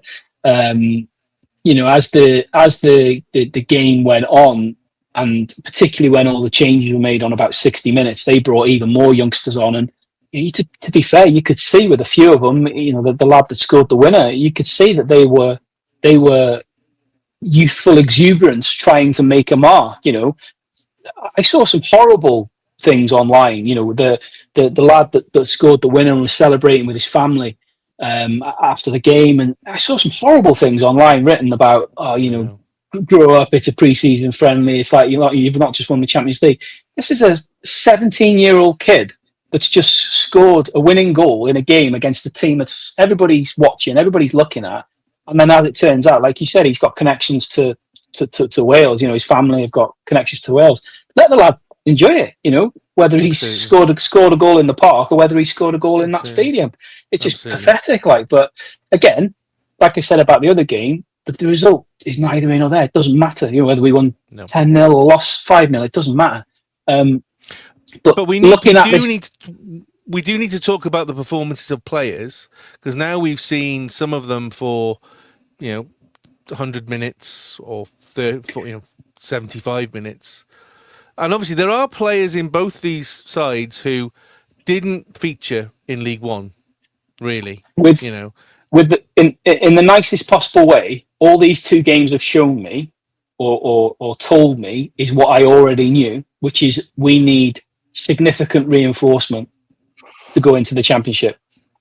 And that is, I am, absolutely not degrading or diminishing any contribution that any of these players have made over the last few seasons, but you have to be brutally honest and say that there are a number of players that have played in these games, a number of players that are in our current squad that are simply not good enough for Championship football, and that is the harsh reality. Hence why I fully expect to see quite a significant amount of change between now and the start of the season and now and the end of the transfer window, because I absolutely, there is no way Parky is going to be going into the season thinking this squad is good enough to survive. Let's be honest. That's plan A, is survive. Nobody's talking about playoffs. Nobody's talking about promotions. Survive. That is the mission. That is the mission. And then, like I say, in the nicest possible way, we are some way off the tools required to do that. I think we do have one or two players that are good enough to be involved and be in a squad, be in a team, but we need a lot more. And all these games have done really is highlight that to me and reinforce that to me. It's really disappointing to see Ollie Rathbone go off injured. You could. When that happened, my first thought was, because the guy that he was in the tackle with, if you remember in the game, literally 2 minutes before, he'd had a bit of a cruncher with him. And when I saw it was him involved, I thought, he's gone after him with a bit of retribution. But it absolutely wasn't. It was just a bit of bad luck. No, it was just a bit of fluke. Just a fluke, yeah. But you could tell on Ollie Rathbone's face when the camera kind of panned to him, you could tell he knew something was not right straight away. And then the fact that he's now got... until they tell you what it is, it's hard to say. If it's a break and you're talking, you're going to be if it's some sort of break, you're going to be talking several weeks, couple of months at least, aren't you? So yeah, I think I'm getting to the coming to the Jack Marriott was away. What he was away 6 months. He wasn't he? Yeah. 6 months was it? I think I'm coming to the conclusion that we're cursed on these tours because obviously with injuries, but that's a huge blow. If he's going to be out for any kind of extended period of time, because he is definitely one of those that we have in our current squad. Well, he's a midfield playmaker. Yeah, unlike Dobson and Evans and James, who are defensive midfielders, he's a midfield playmaker and our only one. Yeah. Because Elliot Lee, I mean, I have to be honest, watching it, I was disappointed with Barney. He needs to clear the first man. The amount of times he just didn't clear the first man, and I'm just screaming at the telly, going, "Will you clear the first man? Just get the ball past the first man." Massively disappointed with him. I was. George Evans was okay. He was okay, but nothing special. A lot of the midfield I felt for the second match was fairly innocuous. Obviously James McLean, played his socks off, but he's a bit like a battering ram. He doesn't have a huge amount of finesse. You had Harry Ashfield and Ollie Palmer in that first half. Well, they didn't score any goals.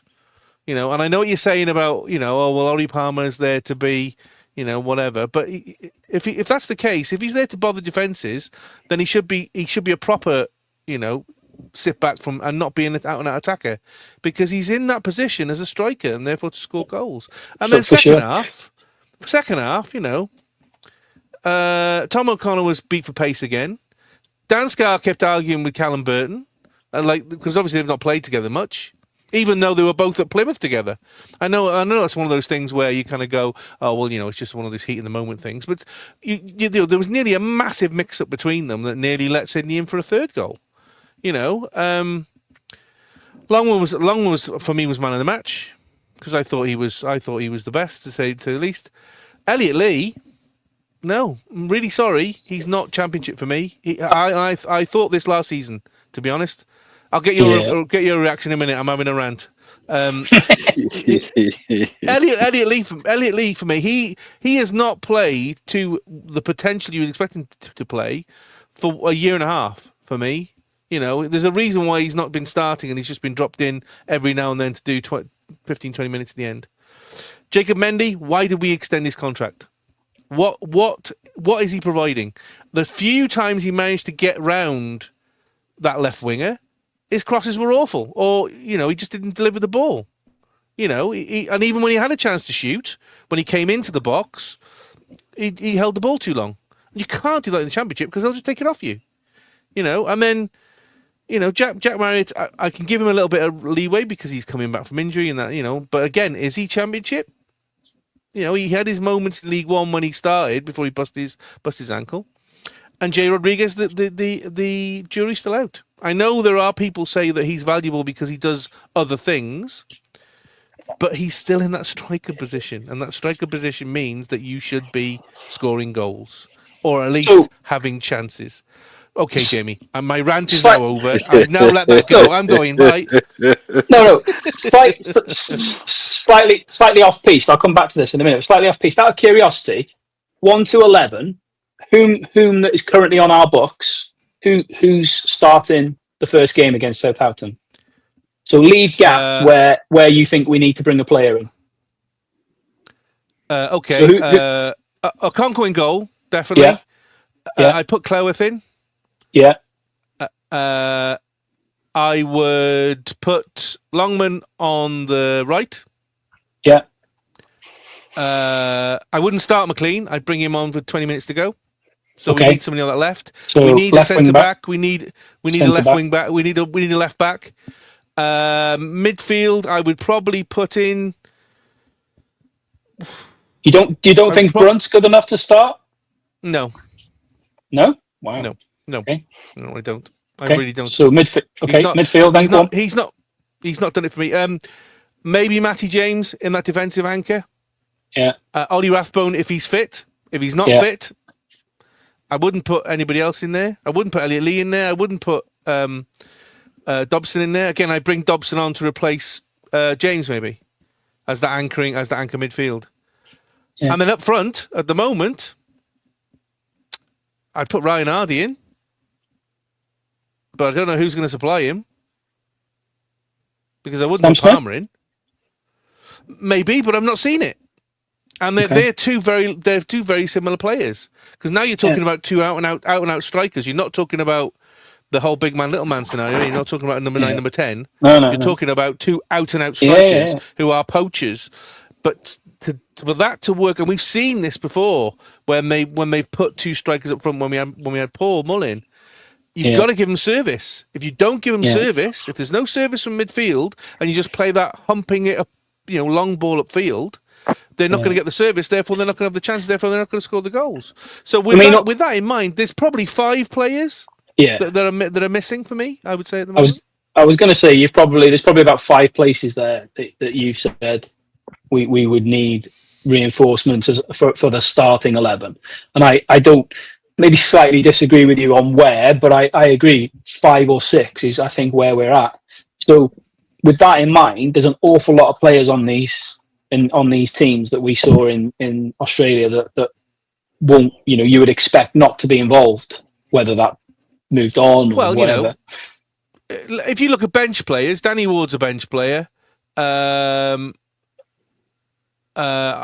Scar's probably a bench player. I'm still not sure about Owen O'Connell. You might put him as a bench player. Maybe Lewis Brunt, probably I would put him as a bench player. Barney would be a bench player. Dobson would be a bench player. McLean would be a bench player. You're going to need a bigger bench. But that's what I'm saying, though, Daz. I'm saying that the level, there are players there you're going, well, maybe you stuck them on for 15, 20 minutes at the end of the game, they might be able to make a difference, or they might be able to close something out, but you wouldn't start them. That's my concern.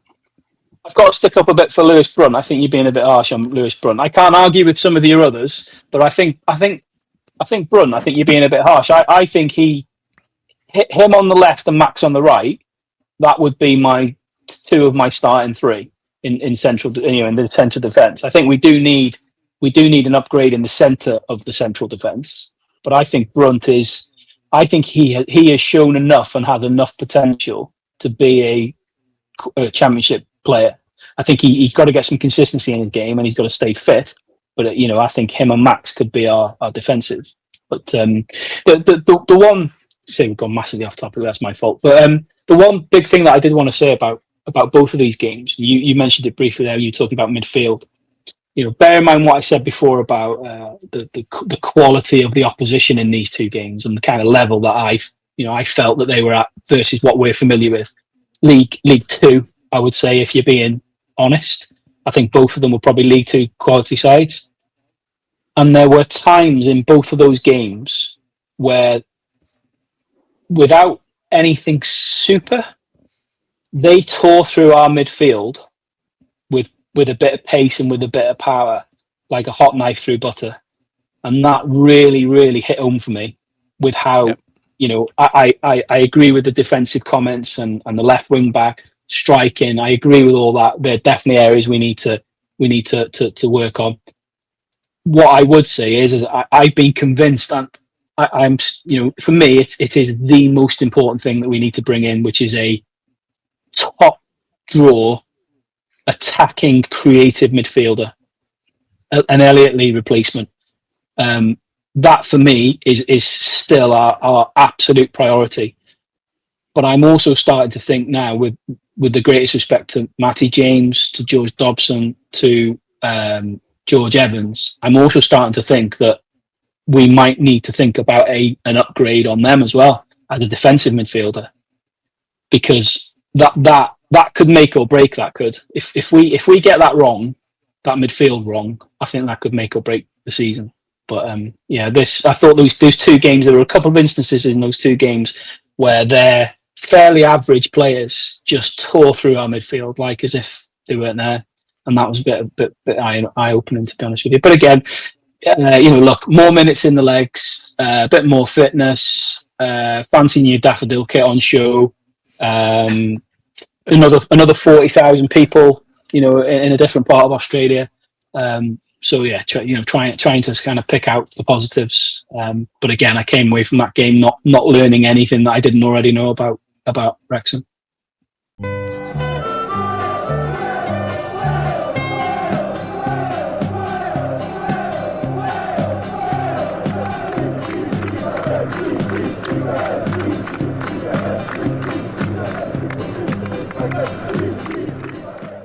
Now, me and Much's podcast, it's time for today's newspaper, tomorrow's chip paper, where we catch up on Cymru and Wrexham football news. First up, Wrexham Academy played their third game in Canada, and they won 3-2. Fantastic game if you watched it on YouTube. Goals from Harry Wakenshaw, Damon Almeida and Cian Nolan, which means that there was a definite progression there from 3-0 defeat to 1-0 defeat to a 3-2 win. And that last game was an excellent game and the boys played incredibly well.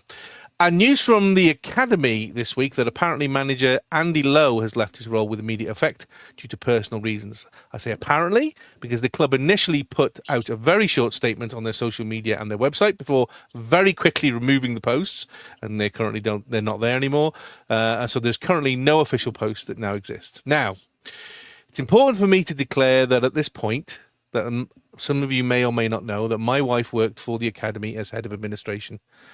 We have an agreement, my wife and I, where we never talk about Wrexham AFC, as she was privy to sensitive information, and obviously I was running a podcast. So there was a conflict of interest there, and massively unprofessional and a breach of trust if we did that. So we never did. We never talked about what was going on behind the scenes of the club or anything to do with the club, and anything that was put on the pod was just down to my personal opinion.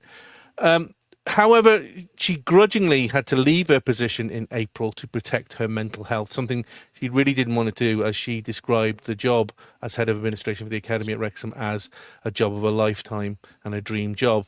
She's currently out of football for a while she works out what to do next. Now, although I have no specifics, as I say, I don't know what happened, what actually happened behind the club, and my wife and I don't talk about it. I have witnessed some of the fallout from it.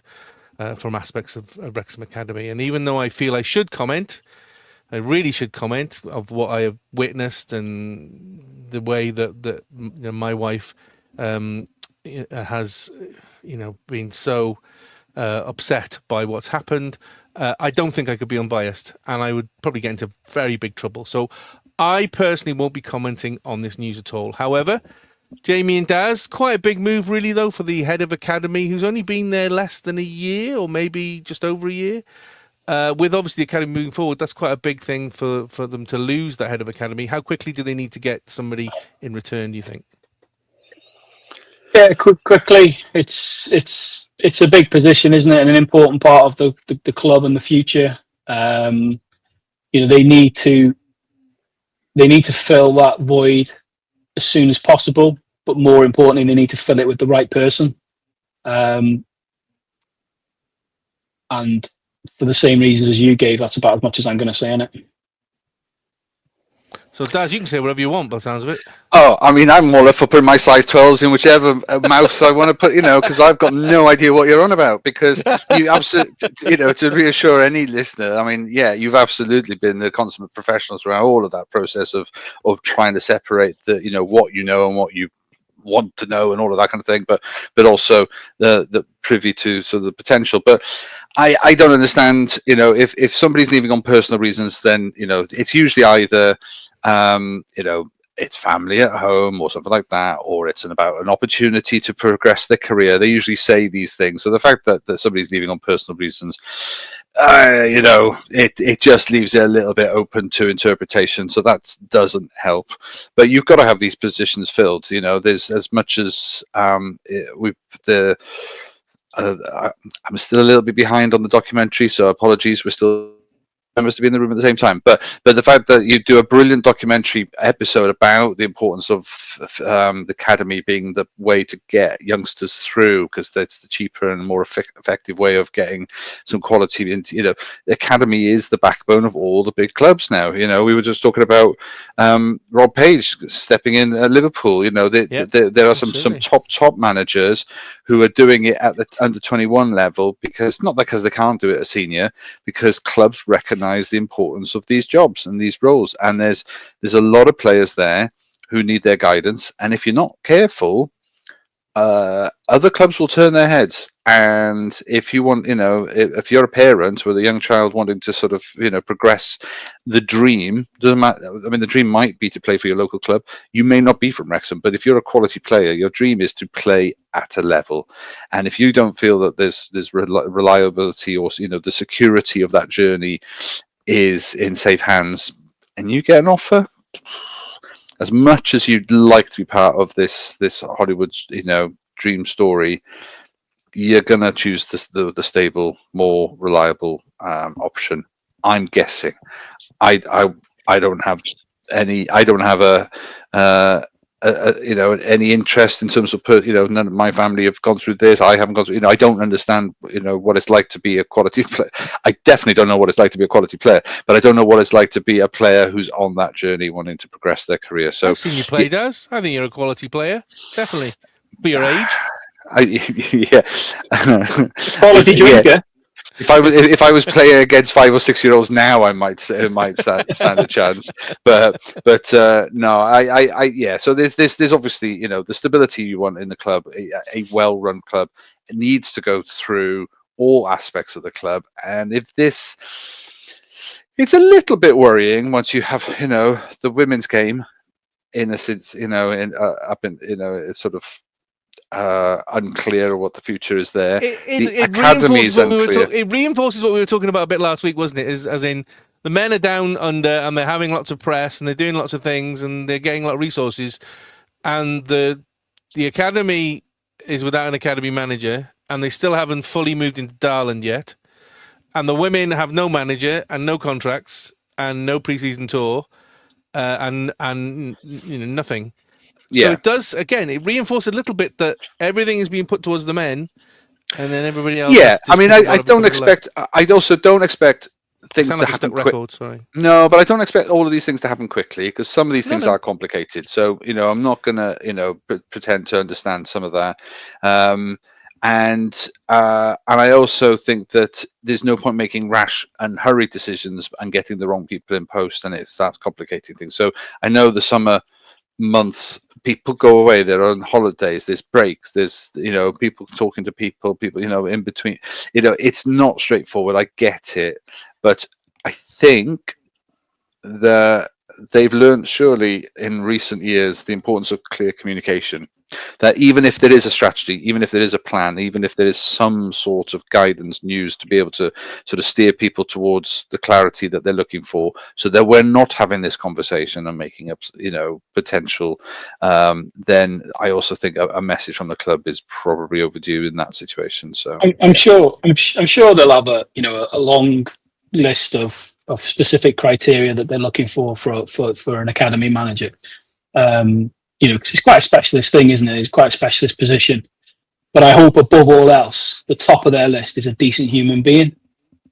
Yeah, let's just get one of them in. So Wrexham finished their down under tour with a trip across the expanse from Australia to New Zealand as they fly into Wellington to play on Saturday 9th of July.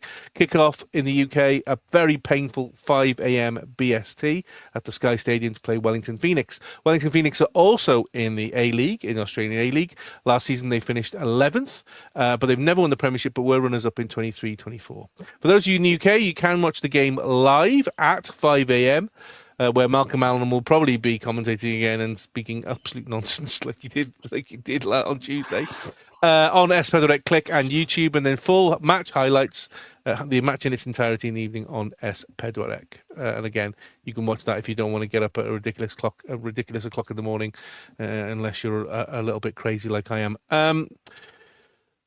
Jamie, we've said already about it's an interesting one. Ignore the fans who were just fuming because we got beat by Sydney. I mean, what kind of a game are you expecting? Are you expecting Parky to put a bit more of a starting squad out there, give more players time who he thinks are going to be there, or is he going to do the same as in split a 60-30 and, again, just get some minutes in the legs? Well, this might surprise you, but I don't know what kind of game it's going to be, because I haven't got an in-depth knowledge of Wellington Phoenix, funny enough. I'm sure you don't do any work for this pod, No, I don't. You're right. I turn up every week. What do you want? What would be great is, can you imagine if for this game in New Zealand that we came out in a shiny new third kit with a shiny new Zealand player at the helm? That'd be good, wouldn't it? That Or is would that be just wishful great. We'll thinking? talk about that in a minute. Don't blow your stack. No, look. To be honest with you, I don't expect it, without knowing the opposition or without knowing the kind of standard of the opposition. If I'm being, trying to predict what's going to happen, I expect them to be of a similar quality and a similar standard to the two teams we played already. Go on, I've done some homework on this one. They're the lowest ranked of the three from last year's season's positions. Correct. Okay, so we're gonna lose 4-0 then. No, to be fair, I having seen the two games already, my expectation is they'll be of a similar kind of standard. So I'm expecting like a League Two standard of team. What do I expect us to do? Probably not a lot different, to be honest with you. I think whether Parky will go for the two different teams in the two halves like he did in the first game, or whether he'll do 60 minutes and a 30 minutes. Based on what we were saying before, the bottom line is I don't think he can put a team out, a 1 to 11 team out, with the view of this is probably what I think my starting 11 against Southampton's going to be, because I actually don't think that'll be the case. Because like we were talking about before, I think there's going to be so much change in the next few weeks before the season starts. It's impossible to do that. So as we have with the first two games, fundamentally this is just going to be minutes. It's going to be waving the PR flag, in a new country, which they're doing already. Go out there and put minutes in the legs. Try and avoid any more injuries, but just put minutes in the legs, get some fitness in, and try and win the game. But that's it. We're not, like I say, he's obviously not going to try any new formations because he would have done that already. We're not going to try anything revolutionary. We're not going to try and play. We're going to try play players out of position. I know Ravan came in the other day. Ravan, not Raven. Ravan. Thanks, Malcolm, or Jesus. whoever was commentating with him. Ravan. Ravan. To be fair, I know obviously he played. He came on, didn't he, for Rathbone and played that sort of central position. But I don't think that was. I don't think that was kind of trying anything new or saying, let's see what this does. I think that was just a case of, of the players we've got available, there's no way Mendy can play out there. He's got to play on the left. We've already know James McLean can play inside if we need to.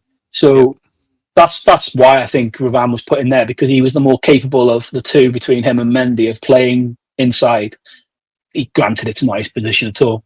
But yeah, I don't think he'd be trying anything revolutionary. I think the most important thing with this is just getting some more minutes in the legs, avoiding injuries, and getting on that plane and coming back home and hopefully sorting out some shiny new transfers. Daz, would you expect him to try and... Because by the looks of it, Andy Cannon's quite close. Sam Smith, I think, is quite close.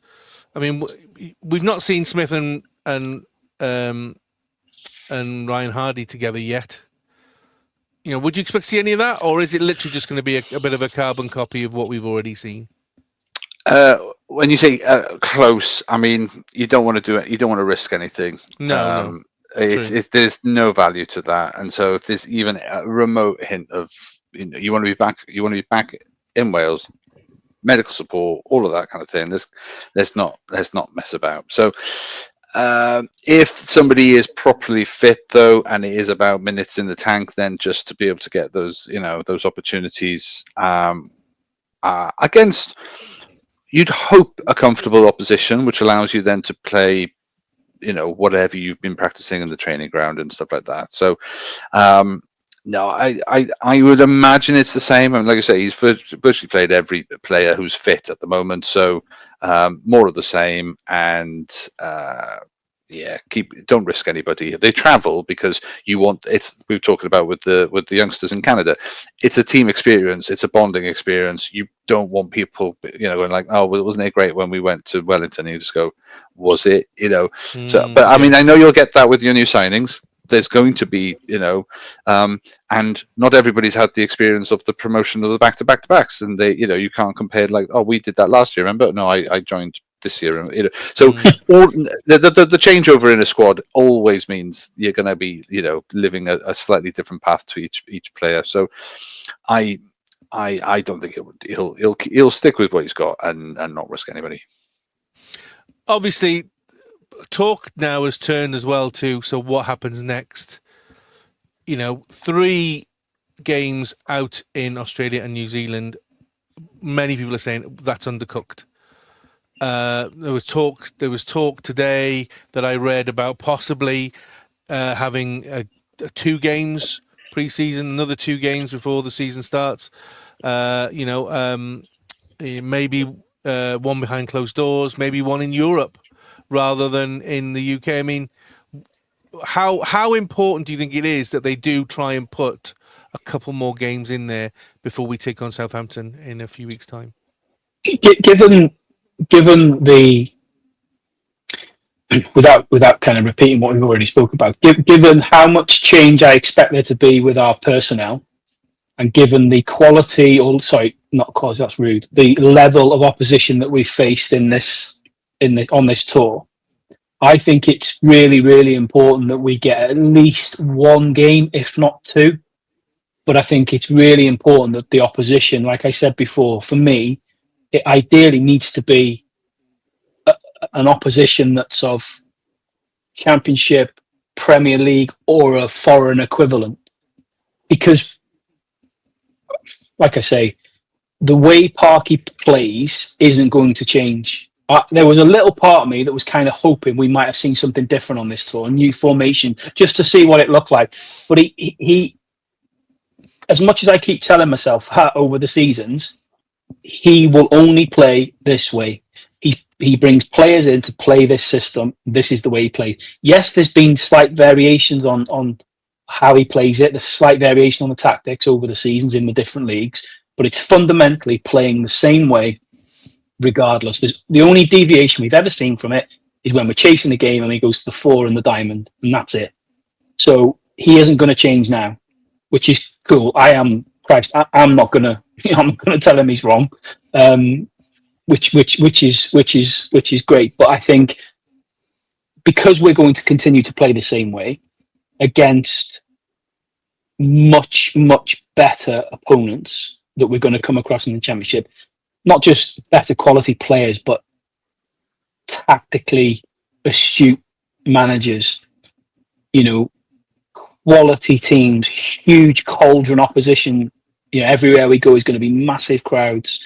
And that's not me saying a Wrexham thing. That's good. There's going to be massive crowds because these are huge football clubs that we're going to be playing against. So the bottom line is that I expect us to play the same way we have. And the way we play is let the opposition have the ball. We're not a hugely proactive team. We let the opposition have the ball.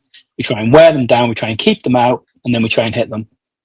So if we're going to continue to play that way, to go into the Championship season, I would feel very uncomfortable if we don't get at least 1 game in against an opposition who is going to keep the ball for a big proportion of 90 minutes to give us an opportunity to,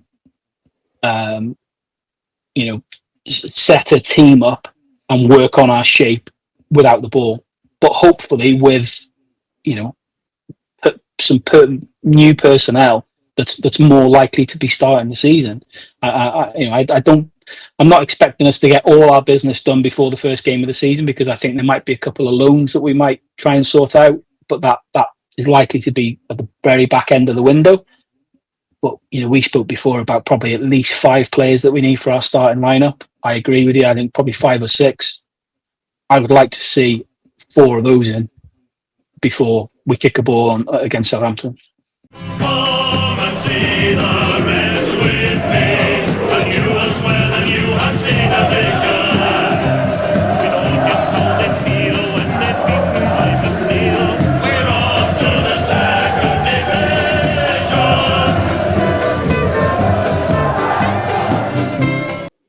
And so, as we said, Wrexham kick off their Championship campaign versus Southampton in a few weeks' time. And I thought we'd just have a very, very brief discussion on how we see the current Championship before we do our predictions in a couple of weeks' time. Just to give you some stats, because I love a good stat, me. Over the last 5 years, if you take an average, 93 points will get you automatic promotion, 72 points will get you in the playoffs, 45 points will get you relegated. So there's not a huge amount of spread there. Just to give you an idea of some of the daunting, challenge that Wrexham have, every single club in this season's championship except Wrexham have played in Tier 1 at some point in their history, i.e. the First Division before 1992 or the Premiership after 1992. In fact, 18 of the 24 sides that include Wrexham have been in the Premiership since it was set up in 1992. Except Wrexham, Bristol City, Coventry City, Hull City, Millwall, Oxford, Portsmouth, Preston North End, Sheffield United, Swansea City and Watford have never dropped below Tier 3. So that's the current League 1 or old Division 3. None of those teams have ever been below that level. And in fact, none of them obviously have ever dropped out of the league. Wrexham are the only one. So we are absolutely playing with the big historical teams within the EFL.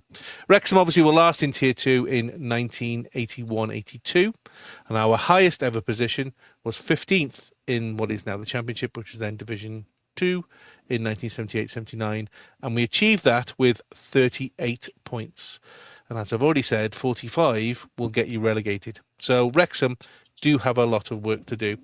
Also, obviously, we've talked a lot about transfers, and there's been a lot of rumours about transfers, particularly over the last couple of days, with, as you rightly said, a certain New Zealander who's potentially signed.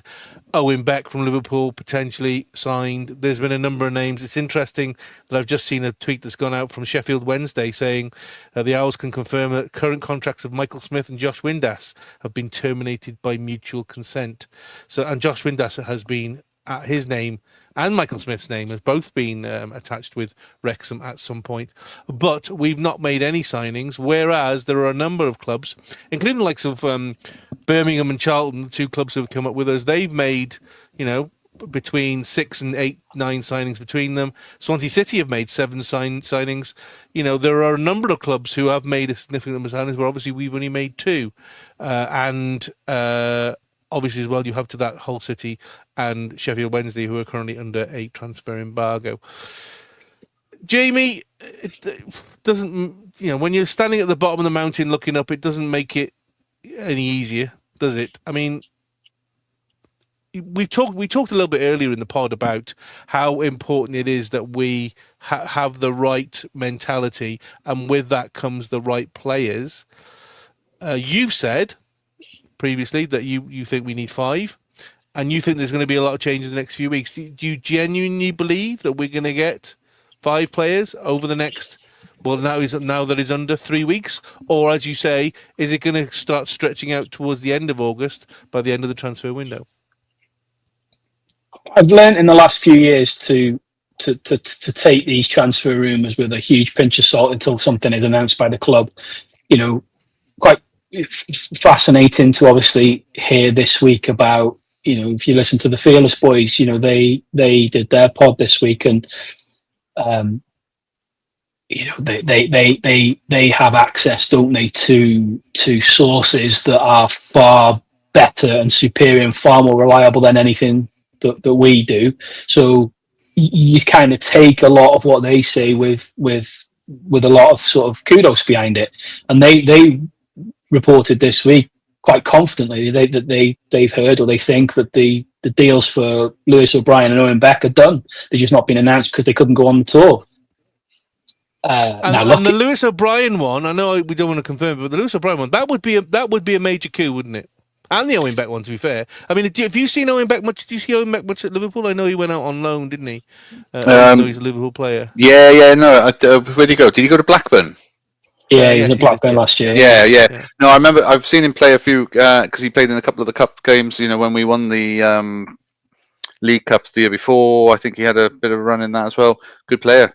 I mean, is Ian Rush's? Is it great nephew, something like that? I think. Yeah. He has a connection. Yeah, definitely related. Yeah. I mean, you're right. Both of those would be phenomenal. Pinch me signings, but this is where we're playing now, isn't it? This is the field we're playing on. So absolutely the type of player that we need.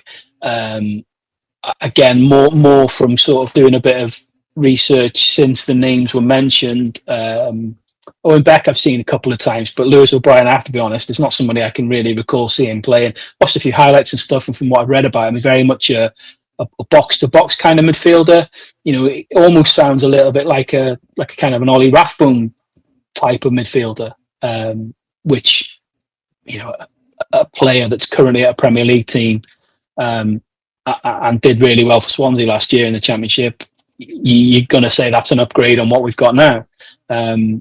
But they're just the start. I mean, like you say, in the last 48 hours, we've been linked with quite a few names. I mean, the one before we came on this pod that was doing the rounds was some guy from Bolton's captain, who we've apparently put a bid in or agreed a deal for. I mean, with the greatest respect, with something like that, I would question a deal like that, to be honest with you, because surely we need to be targeting players that have got proven experience in the Championship or above.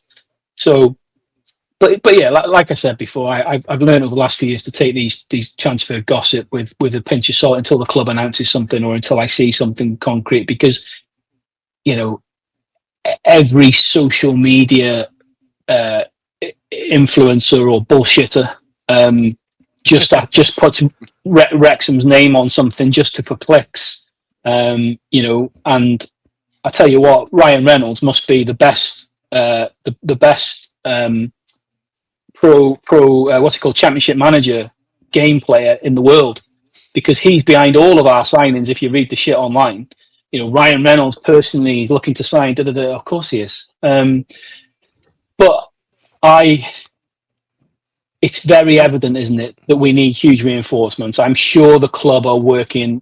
Parky's alluded to it in an interview he's done whilst he's been out in Australia, that he's been, on the phone till 3 o'clock in the morning, talking to agents, talking to players. I am very confident, and this is not, unlike the fearless boys of Rob Ryan Redu, who, like I say, have far better and credible sources. I'm just basing this off an opinion. I do honestly think that in the next week to 10 days, I think we will see quite a significant bit of movement. Definitely incoming, but I think we have got to try and get some outgoings as well, because whichever way you skin it, we can only register 25 players, over the age of 21, and at the minute the maths don't work.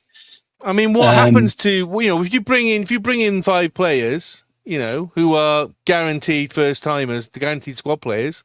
What happens to the 5+ players who you can't really afford to just have them sitting there doing nothing, can you? Well, these are the conversations that the club will be having behind the scenes, won't it? It'll be conversations like, is there any players that we could sell? That's the obvious one. Is there any players that somebody's likely to come in and give us a fee for? If Wrexham don't think they're part of their plans, but somebody will come and give them a fee for them, then that's the best case scenario. I think if I gave you carte blanche now, Jamie, saying, right, somebody wants to buy everybody on the squad, who would you sell off today right now? Ooh, you bitch!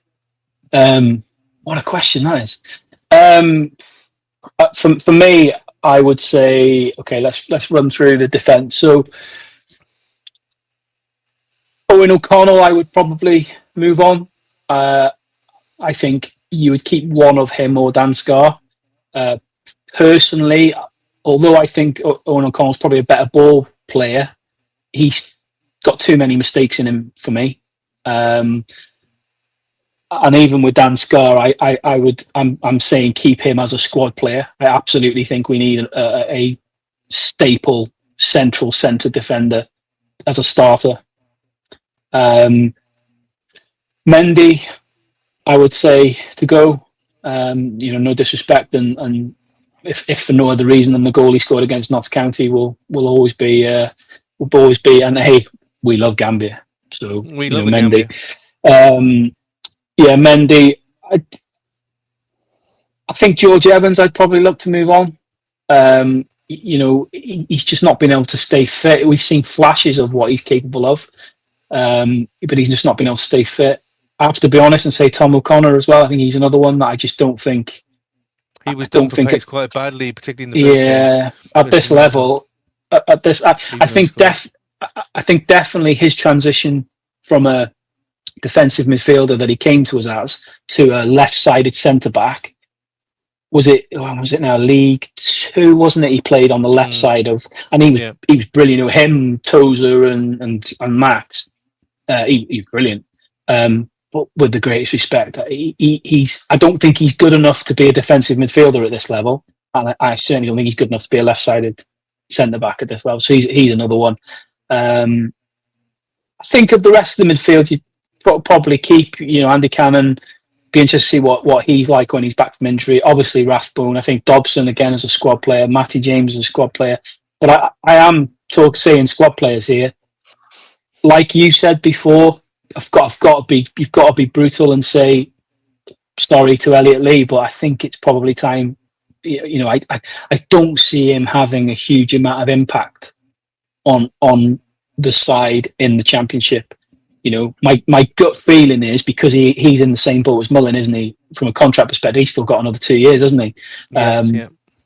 I suspect he's going to be very much a bench player. He will take one of those 9 players places on the bench, and he will make bench appearances. But he struggled to influence games in League there's League been One. Absolutely no talk of him being loaned out or moving on, as there has been for Palmer and for Mullin. So the fact that he's not been lumped in with those two would say to you that he's going to be a bench player, or he's going to be a squad player that will appear on the bench every now and then, I would say. You kept Luke Bolton in, by the way. That's really nice of you to keep him in there. I didn't even without being rude, I didn't even factor him into my thinking, to be honest. As far as I'm concerned, he's already gone. There are. On the right side, I think Longman and Barney are good options as right. With Ravan, I think whilst he hasn't set the world on fire yet, the good thing about him is he gives you some flexibility because he can play right or left. So I think if we bring in a staple starting quality left wing back, and my gut feeling is he will start the season with James McLean as left wing back. A, because I think he's captain, and B, because of his experience. But I think as the season goes on and we transition through the season, my expectation would be whomever we bring in on that left side. The fascinating thing is obviously if this deal for the New Zealand lad, who I have to be honest, don't even know how to pronounce his name, but I tried to look at it. I tried to look at Kakatse. Chris Woods. Oh no, not Chris Woods. No. Liberto Kakatse. I think he's how you pronounce it, but I could be way wrong. Okay, well, I'll wait till somebody confirms it that can speak properly and not you. But if the deal for him is as seems to be reported that it's pretty much a done deal, well, that's his position. And then, like I say, just purely on the basis of what the Fearless Boys said, that if the done deal for Owen Beck as well, that's quite interesting. If we bring two in, Seb Revan could suddenly find himself frozen out quite badly, and James McLean will literally be a bench warmer. So absolutely. But then obviously up front is the big thing, isn't it? I think Sam Smith. I'm a bit worried about Sam Smith. I have to be honest. The fact that we've seen very little of him on any sort of pictures, training pictures, or anything like that. Like you said before, a minor operation fills me with dread. I hope that's not going to keep him out for long periods of time, but the fact that he's obviously not played any minutes in the 2 games so far is interesting. But he definitely, he was a big money signing in January, and I think he's definitely capable of doing something in the Championship. Whether he can do it week in, week out and score you 20 goals, I don't know. Obviously, we brought in Ryan Hardy, who I think is a good addition to the strike department. But then for me, that's when there's real questions then. Ollie Palmer, again, like with Mullin, sort of legendary status for what he's achieved, what he's helped us achieve as a football club, but he shouldn't be anywhere near this Championship squad. I'm sorry. Mo Fall, I haven't got a clue. Yeah. I haven't got a clue. It's the big experiment, isn't it? It's the big experiment, Mo Fall. Surely he has to go out on loan when he's fit. I think Jack Marriott's a good squad player because he has done it in the Championship before, albeit it was a few years ago, but he has done it in the Championship before, and I think off the bench, he could give you that, that bit of sort of pace and impetus late in a game. Rodriguez, he's not going to go anywhere, is he? But jury is massively out for me on him. We talked about it in depth last season. He's got a lot to prove for me. Obviously, Mullin's gone. That's it. You can also because you've got the best goalkeeper in the championship now. You can sell a Quanko, right? Yeah, actually, ironically, the goalkeeping bit is actually a fairly solid one because I think between the three of them now, I think that's a nice block because they're all counted now. So there's no point in getting a young under 21 goalkeeper anymore because to be fair to Danny Ward, he made a very good save on the goal, the first goal, wasn't it, for he did, Sydney. Still got it. Albeit, if you're being critical, could he have pushed it away a bit more, or should the defenders done a bit more? But the actual save, considering there's been question marks over his agility and his ability, and there was certainly nothing wrong with his reactions with that. That was a hell of a save. So yeah. Daz, I mean, go on. Sorry, mate. No, I was just going to say it'll be fascinating to see what happens in the next 3 weeks up until the start of the season. But I would be flabbergasted if we don't see 4 or 5 incomings in before the start of the season, and then potentially another couple from a loan perspective before the end of the window. Daz, as your title is on the line, are you concerned that Wrexham don't seem to have done much business for with less than 3 weeks to go before the season starts? I'm surprised. I'm concerned. I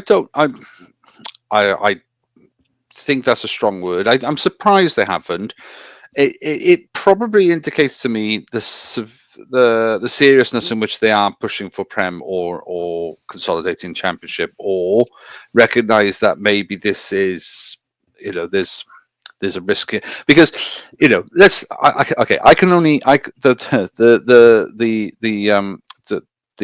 news articles I read about what Liverpool are doing, they've just won the league, and yet they're buying more, they're spending more. You have to still spending Coutinho money, aren't they? Well, it feels like it. But I know this is an extreme version. But hear me out. Hear me out.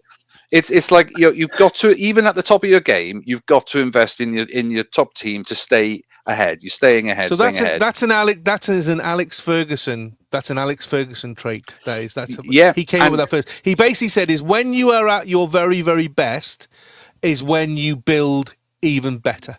Yeah, I would argue Alex Hansen was saying that when he was back with Bob Paisley. So yeah, but you can't win it with kids, Daz. You can't win it with kids. Remember? Yeah, he did lose. He did lose the crowd a little bit on that one. But no, I do think there's an element of that's an extreme version. I'm not expecting you to go and spend £100 million on a single player because I didn't expect us to do that either, right? But that's the level of the money that you want for the quality you're after. Now, what is the quality of a Championship player? If you were to take the average price of the sale of or purchase of the average strikers you're talking about, whatever, I'm guessing that most of these strikers are now 20 million, 15, 20 million, even in the Championship, because a striker in the Prem is 40, 50, 60. So are we saying that Wrexham want to compete in the Championship? Then they're the kind of figures that okay, maybe 20 minutes is a bit too much, but you're not going anywhere near 10s and 15s, though, are you? You're on mute. I think you've accidentally muted yourself. Sorry, my bad. You've got laryngitis. No. I was just trying to do my mime impression. No, you're absolutely spot on with what you're saying. And to put that into some context, remember last season that Birmingham signed Jay Stansfield and paid 15 million quid for him in League One. So you're absolutely spot on with what you're saying. Absolutely. Yeah. So that's a really good example. So I do think that if the club are not prepared to put in those kind of bids, then they either don't understand where they are in the league, which I don't believe that at all for 1 second with Sean involved with his wisdom of the subject, whatever. So if you're not prepared to pay that, then they obviously don't necessarily feel that it doesn't feel that they're prepared to put the risk in to spend that kind of money. That is a significant outlay, and that is a commitment. Now, we just saw how they did it last year to get into this league, and they went, should we? And they did, they were in two minds about doing it then. Every time that decision is being made, you're adding an extra naught, maybe 2 on the price bill. So if you're prepared to go for your 500,000, 1 million, 1.2 million players last year, this year we should be talking at least 5, 10, 15 millions at least. And if you want a top striker, you're not going to get one, as they don't exist at a bargain price. And if Jay was 15 last year, yeah. So for me, the current purchasing pattern doesn't suggest it's going to happen in that style. In which case, what is it that you're looking for? Consolidation, veterans, people with the experience. I thought that maybe that's why Jay Rodriguez was brought in. That's why, obviously, you want to improve on what you've got there. But in order to do that, you might have to spend more, and I just don't see it.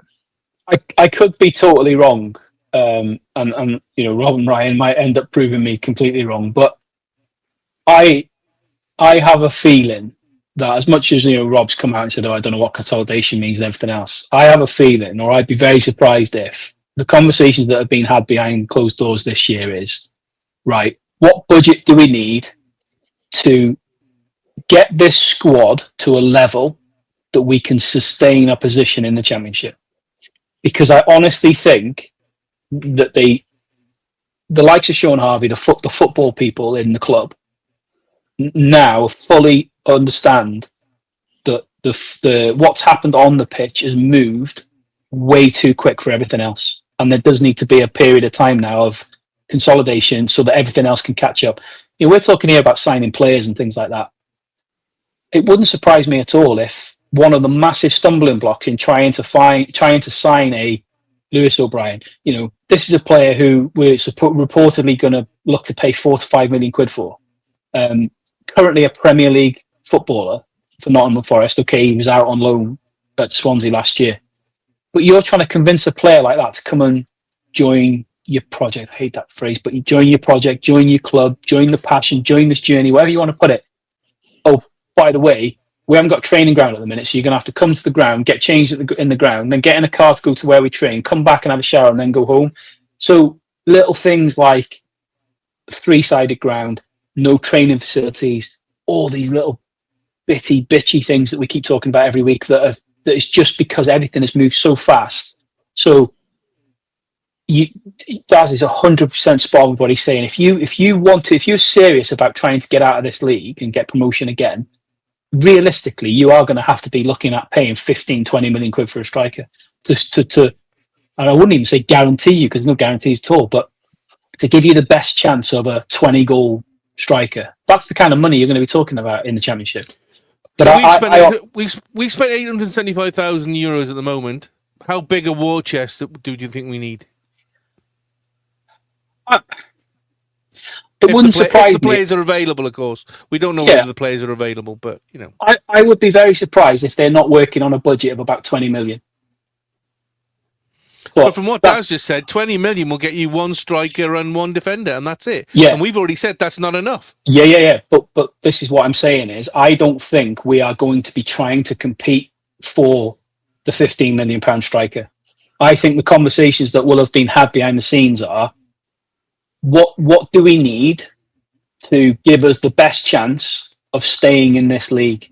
So if you go for a Lewis O'Brien, for example, okay, that 5 million, that would absolutely blow our transfer record out of the park by some distance. Oh, but if you went and got a 5 million, a 3 million, a 3 million, a 2.5 million, you could get 5 or 6 players for 20 million quid.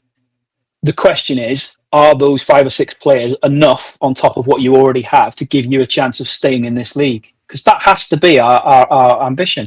If anyone's deluded enough to think that our ambition is to go again, I honestly don't believe it, and I really don't. So yeah, so I would imagine, I would guess about 20 million quid is probably a war chest that they're working with. But then again, you watch tomorrow. There'll be an announcement that we've just spent 25 million quid on somebody because Ryan's dug into his Mint Mobile wallet. He's gone down the back of the sofa and found some loose change. Yeah. So we seem to be turning into a bit of a part-time podcast, as we will be away again next week for the final time before the new season starts. But when we return, we're all going to give our chip shot predictions for both the Wrexham men and Wrexham women for the season to see if we can finally wrestle that trophy out of Daz's hands. I don't think that's going to be possible, to be brutally honest, because he's holding on to it like there's no tomorrow. Plus, the pod will have a bit of a freshen up, a new theme tune, a new look. So something to look forward to. Our thanks, as always, for the final time to the North Wales folk band The Harvesters and their 1978 Wrexham football song, as this will be the last time we play them for being our pod music for this year. So thank you to them.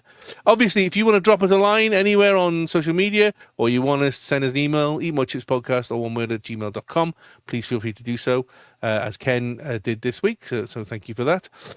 It doesn't matter what cosmetic changes we make, like 2 worn-out wing-back chairs that everyone has had their ass on. My 2 colleagues will be ever present, of course. So, thank you, Daz.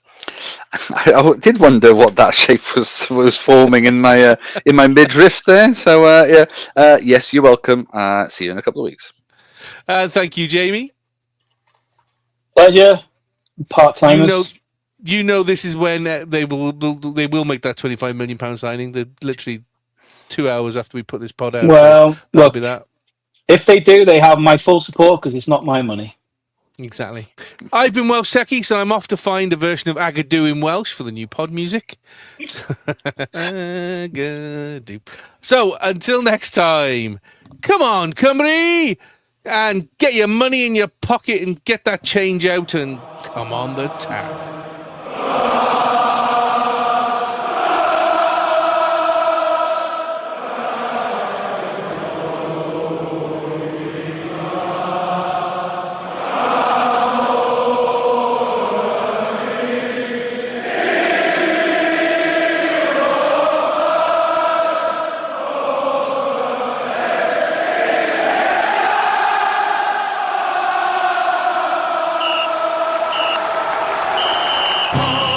See